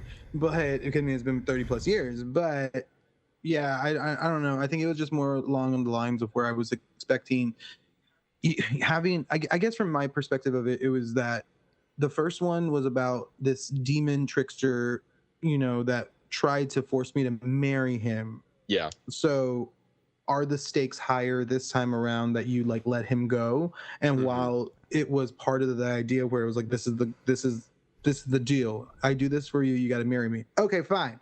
I mean, everything that happened in this film, Lydia and Jenna Ortega, Astrid, really accepted it very quickly. Like everything that happened, they accepted. Like nobody was like, wait, what? I'm dead? They're like, the only person that was having a problem with it was Catherine O'Hara's character. Yeah. Because it made sense, because it goes within her character. But like Astrid's like the person that doesn't believe in any of this stuff. She's like, my mom was right, you're a ghost. and just moved on. And then she's like, where are we? There's Saturn, we must be on one of its moons. I was like, you fucking nerd. Yes.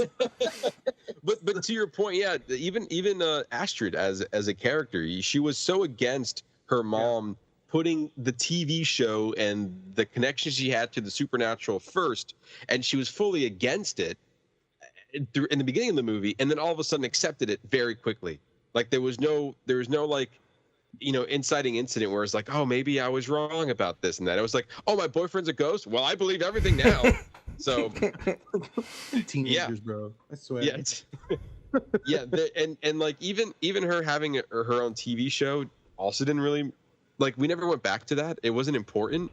Like you could have started the movie with him with Charles dying and have no relation with the TV show and be just fine. You can just say that Justin Theroux's character was just like an asshole, which we later found out that he was, but at the time maybe not. He was just a weird dude. And I literally wrote it in my notes, to your point, Steph, that like that proposal was one of the most awkward scenes I have seen in quite some time. Like I was like, what is happening right here? And then like Lydia keeps looking back at Astrid and was like, okay, like you're not doing this, right? She's like, no, this is weird. And then all of a sudden he was able to convince her to then accept the proposal. It's like, everyone's here. It was like, we might as well. I was like, no, that you didn't say anything that made any sense. She's like, okay, fine. And that was literally her whole character throughout the whole movie. Because even with the stuff that you were describing with Beetlejuice, he's like, okay, just marry me. And he's like, yeah, okay, fine. Like she was just very passive the whole time. Like I have things I got to do, so okay, fine, whatever. Like whatever you get this, whatever I need to do to get you off my back, sure, whatever. I'll sign whatever. I'll figure it out later. I'll figure it out later. Yeah, Beetlejuice. Okay, great, you're back, you're here. Like I just gotta say home. Like she really didn't care about anything in that movie except for her daughter. Like there was a clear care about her daughter, but everything else she was like, yeah, whatever.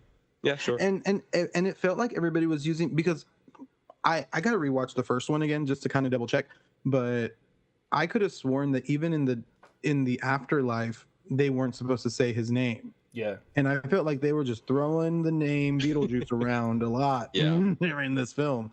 And I was just like, and then the only, except for the first time whenever he brings them into like couples counseling or whatever, and she says, oh, Beetle, he's like, and then puts ties her mouth up or whatever. In the first movie, like that was one of the gimmicks, and that was one of the gags where it's like every time someone tried to say his name, it was a zipper, or it was like a steel mouthpiece, or it was all these different things that happened where it's like before you say your name you went somewhere else. So he was trying to keep people from saying his name, that whole Rumpelstiltskin aspect and motif. And this one, it was just like one time, and then she could pull her own string out of her mouth and everything, and then after that they're like, Beetlejuice, and then everyone's like, where is Beetlejuice? I was like, one more time, that's fine. Like to your point, even Catherine O'Hara, she's like, I need help. Beetlejuice, and then she just pops up out of nowhere. It's like, I'm sorry, like like I'm now confused of the rules because now 2 people have said your name. So like, are 2 people now on contract with you because they said the name 3 times? But all you have to do is say it again or just say home, and now you're out of the contract. Like what is happening right now? Because then, to your point, we get to the very end of the movie where they're doing this forced marriage, and then he was able to, you know what? Another good part about this movie, I did like that dance sequence. Like he was like everyone, like he was having a grand old time. Like that was a fun part about this movie. He was like everyone was dancing, they were singing along against their will, but like it was a fun scene. And then immediately was negated when all of a sudden his girlfriend comes in, and then he feeds the other guy truth serum, and he was like, "Oh yeah, I was just trying to marry you for what reason again? The money." Just for money. Okay. Like it was gonna be easier for him to get sponsors and deals and other stuff if he was married to her. A very shallow thing to just include the very end. And then all of a sudden, very quickly, we were able to read the book. Jenna Ortega was able to read the book, summon the sand monster, and then the sand monster, just like in the first movie, cures everyone's problems just by eating them. And he's like, "Oh, just put our 2 the people we don't like together, and then the sandworm can eat them both at the same time to solve all our problems." And then Beetlejuice is like, "You see, look, I solved your problems." And then all of a sudden, Beetlejuice got out of their contract, and then the movie's over. It's like, what's happening right now? Yeah. What's going on? He went real Ursula. He's like, "Now look, it's signed in blood." I'm like, all right, fucking weird. But yeah, and then also like the whole Jenna Ortega thing and her being able to read stuff, like that was stupid fucking teenagers. Just because like, she met this boy and she's like, "Oh my god, okay, I'll read this book for you." What do you want me to say? Like, what is this? Yeah, like, what do you want me to say? Well, which I think, actually, now that you mention it, I think it's really interesting that she went along so easily with that, considering her character itself was like this very like apprehensive to like anybody and anything. Like those girls in her school, she's like, "One of you's gonna be a teen mom," and like talking about her dad was like a protester in the Amazon, and like how she's all for these big causes, and she was able to pick out the moon Saturn. Oh yeah, you can see Saturn. You can't see this guy's trying to get you to read some weird shit that you don't need to be reading. You didn't question it. It was like, hey, you know what? If can you say it? And it's like all you have to do is like it's like she believed him without even a second thought. Yeah. It was like, "Oh yeah, no, I died and Teenage I kind of hormones, I guess just want my life back." And then then at that moment there was no build up there. It was like we just go in there. He's like, "Oh, you just need it stamped and that's it."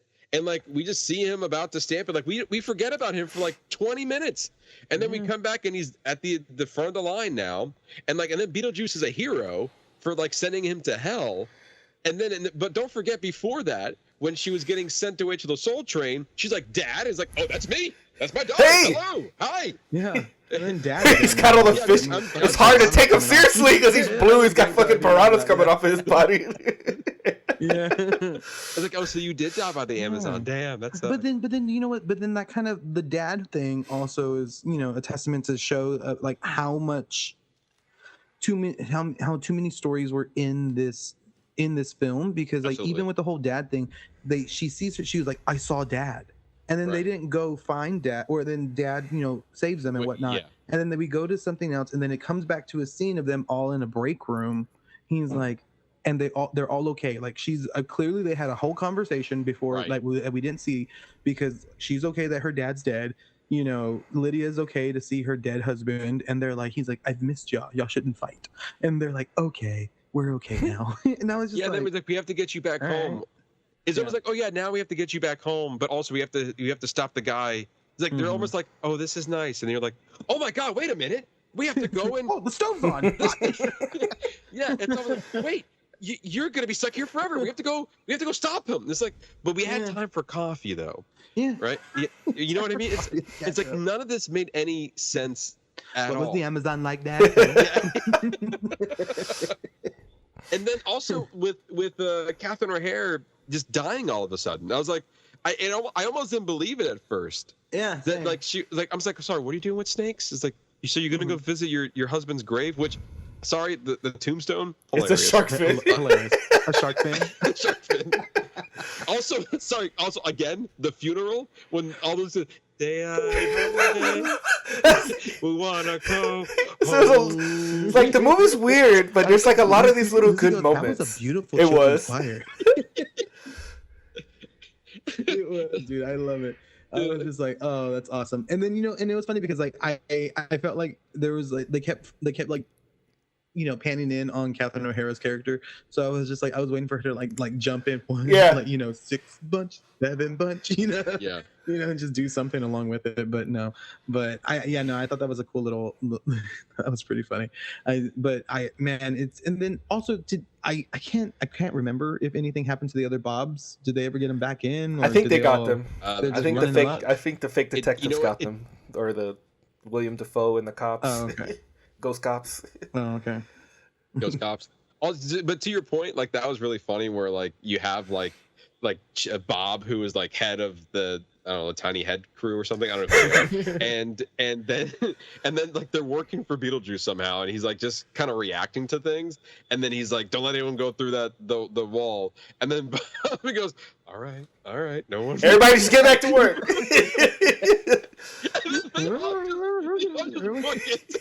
and they're all like,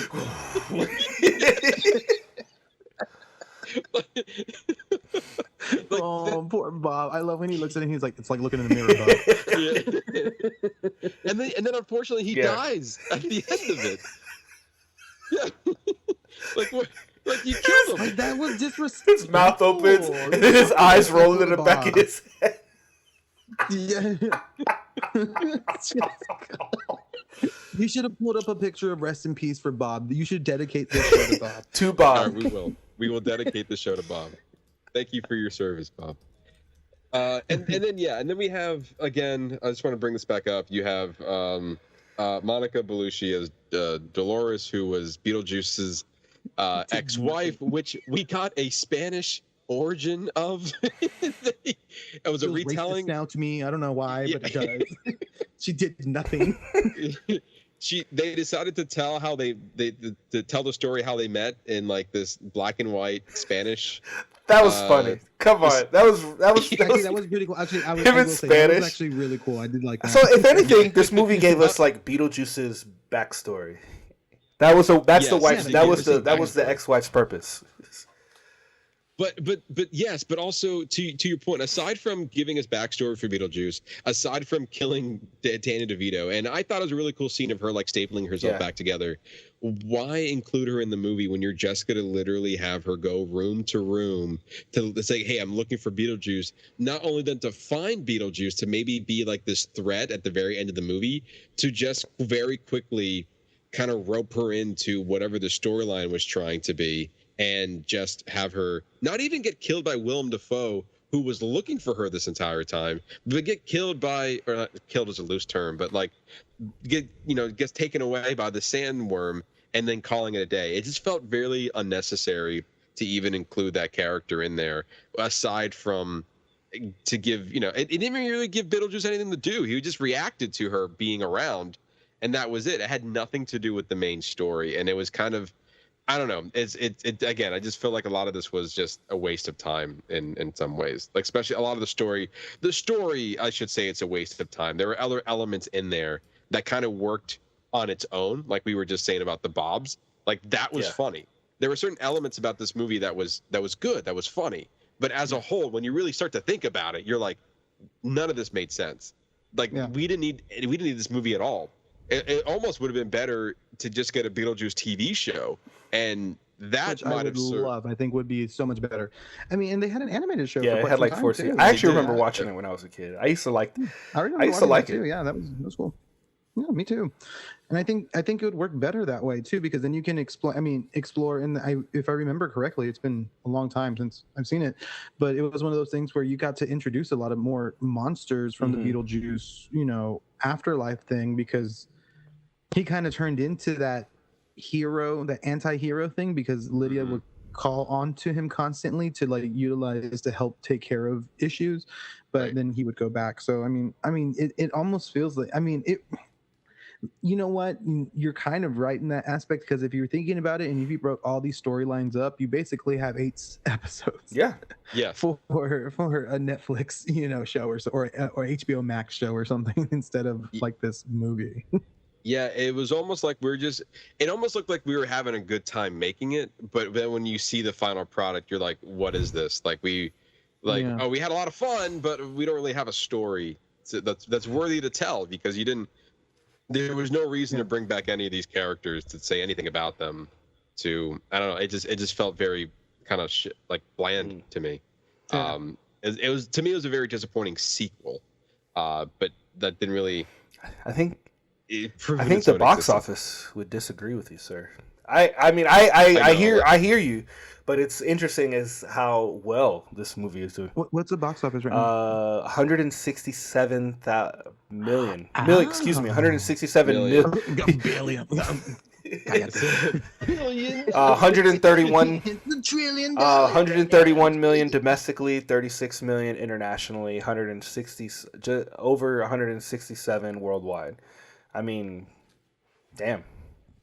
Yeah, but this isn't. I mean, honestly, this wasn't not expected. I mean, honestly, I expected it to make less money, because this is a sequel that you didn't know if people were going to come back to, in a way. And I think it was a gamble for the studio to even make a sequel to this, to get like a huge return out of it, because you really don't know.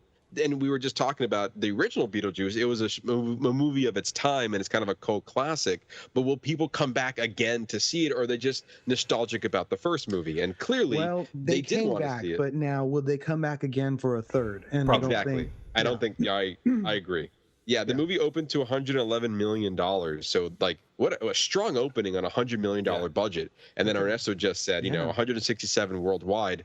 Like, they're making a profit here. Like, they're showing the profitability. Now, the reviews are actually rather positive, surprisingly. Yeah, they are. But I was actually quite surprised to see, on a critic standpoint, it's sitting at a 77% on Rotten Tomatoes, and then at an audience standpoint is at an 82. So we are definitely in the minority here, that a group of people that do not like the film as much as the general consensus is. If you have anything if you're reading into Rotten Tomatoes, then like the general consensus is like it's a solid flick. But really, when you think about it, I don't think it's solid at all. I think it's below average to me. What does that? I mean, does that say something about us? Does it say something about other people? I don't know. I think it's good it's good in its moments, but it suffers as a whole. Yes. Yeah. Because there's a lot of good moments in this movie. I mean, the whole backstory with him in Spanish, I thought that was funny. That was weird, but it was funny. I mean, the funeral scene with the and the shark thing. Even the dogs think so too. See, the dogs think. Rest in peace, Bob. Like, there's a lot of little good moments without the film, but throughout the film, and I actually. All right, Stev will be back, I guess. All right, Stev, I think he's closing the door. For those watching, he just got up. He's like, I'm going to go. He's got to go. Did he have to use the bathroom? Like, he didn't. Did he say where he was going? No. Okay. All right. Well, you know what? Here he comes. Oh, there he's back. Oh, hey, Stev. Okay. He's gone again. Oh. There he is. Oh, hey, what's going on? Sorry. So glad you could join us. Sorry, the dogs just wanted to have fight and everything. They wanted to get in. They wanted to get in on this. Lucy, stop it, Nightwing. They wanted to get in on the conversation. That's all right.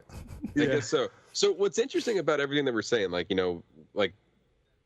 that Tim Burton during the Venice Film Festival, which I believe this film premiered said that he said he's in a press conference, which now as we're talking this out kind of makes sense now. He said for Beetlejuice, he didn't set out to make a sequel for money. In fact, he didn't even rewatch the original before starting filming the sequel. I think this is obvious.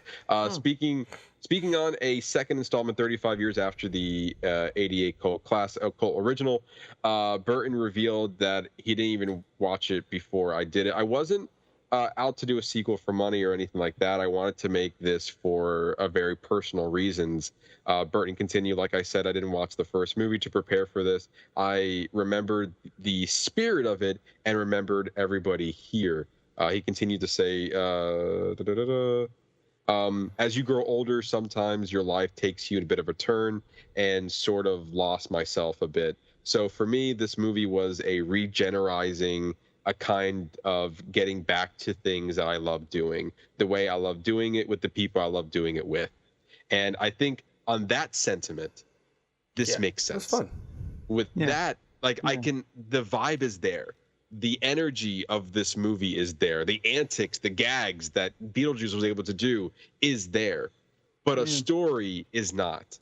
It's not there at all. So like the fact that he just wanted to go back to a thing he liked doing it in the past, the thing that felt that, you know, that made him happy, and it was able to make a movie that way, then yes, that is clear. That it seems like this was, in a way, a labor of love for what this world was, but just there wasn't a lot of attention to the story. Yeah. So let's with that, Stev, we'll start with you. Your final thoughts on the film. Rest in peace, Bob.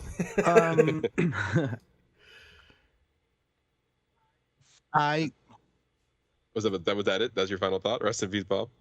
Sorry, hold on, my mic. Okay. Touched it.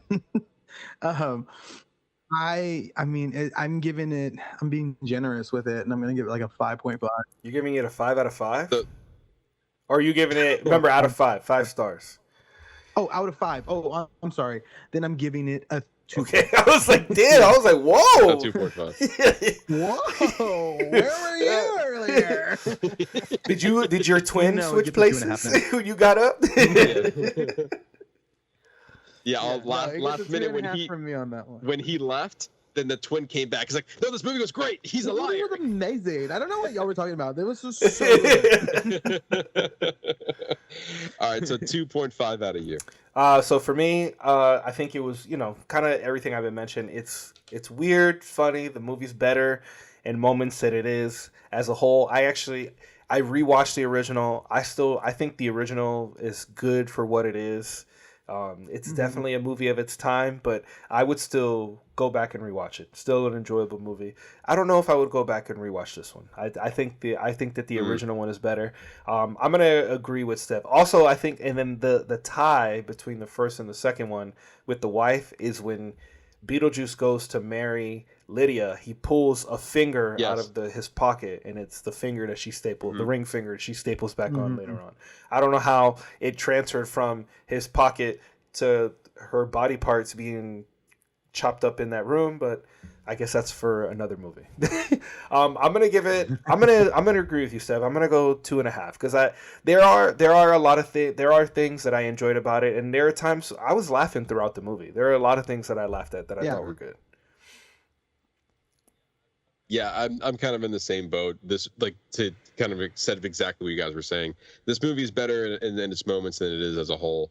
The story was the most disappointing factor in all of this. As Tim Burton, he's a prolific director, and like we've seen rich storytelling from him in the past. So it kind of, to me, kind of comes out of nowhere that you kind of give us a movie that really doesn't have a story, and it's kind of confusing in a way coming from Tim Burton because he's always known for building these unique characters and these unique worlds, and he definitely did that. But a story's there as well. But this time around, I guess it just wasn't there. And some of the moments that worked, some of the moments that were just weird, some of the moments I wish they gave more time to, and then some of the moments I wish we just never had at all. So it was kind of just all over the place. And to Ernesto's point, I have gone back to, even though I wasn't a big fan of the original Beetlejuice, so for some reason I keep going back to it, and so there is a draw there that is appealing. Years later, to go back to see the original Beetlejuice now is a perfect time to go watch Beetlejuice during the Halloween season. But this movie, not so much. I don't see myself watching this movie again. So yeah, 2.5 stars for me as well. A little bit disappointed, even though I wasn't expecting much, but what I got was even less than what I was expecting. I was like, come on, guys.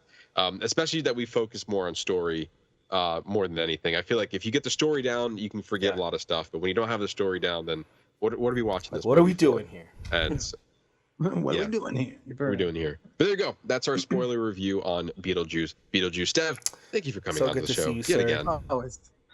Thank you. So good to see y'all. I always have so much fun when I'm talking to y'all. I can't wait to hear next time. Whatever we can force you to come back for just to see what your update and see how your life's going. I miss you, sir. Thank you. I miss you too, sir. You're doing and you're doing amazing shit too. I'm not important. I'm not important. Awesome. This is your episode. It's about you. We're not talking about. This is your episode. Yeah. Well, you can force me to come on the show anytime. I'm always happy to come on. Well, we appreciate you finding us in your busy Mr. schedule, CEO President. Mr. CEO President. I convinced y'all. How many times have you been on the show? It's at least over 5. It's got to be over 5. We need to give him something. Oh, it has to. It's easily over 5. We got to come up with some merch to start sending you. Like SNL will give you a jacket, the 5-timers jacket. He's like, I wear that. I'm not gonna say no. Give me a box office bingers jacket. Make some what you call it, trucker hats. I'll sport that shit everywhere. There you go. If you want more from us, before I get to that, Ernesto, tell the people we're reviewing next week. We are going to be reviewing Speak No Evil, James McAvoy's new film. It's actually a remake of is it 2022? It's a remake of a Danish film of the same name. So I'm hearing mixed reviews on the movie, but I am hearing that this is one of James McAvoy's strongest roles. So he's so good. That gives me very similar vibes to Split. I mean, Split was overall was a fantastic movie, but the highlight of that film was James McAvoy and what he brought to it. So even if the movie is not, even if the movie's like not as great, I am interested to see what he's going to be able to bring to this. Yeah, also what's very interesting about this is that this is a Danish film. The original is a Danish film that came out only 2 years ago. So the movie came out, and then very quickly the United States was like, we got to make that movie. We got to make the U.S. version of that movie. And they quickly went into production, got everything ready to go, and 2 years later we have a movie. So not only we're going to be reviewing the original, not only we're going to be reviewing the new movie with James McAvoy, we're also going to watch the original film, and we're going to compare the two and see how they kind of mash up, see what we liked in between both versions. Is it the exact same thing, or are these two completely different films? I guess you have to come back next week and find out. But I am looking forward to having this conversation. Looks like you have ghosts. You have ghosts around your place, Steph. I'm slamming doors. You've been saying Beetlejuice so many times. Yeah, no, right?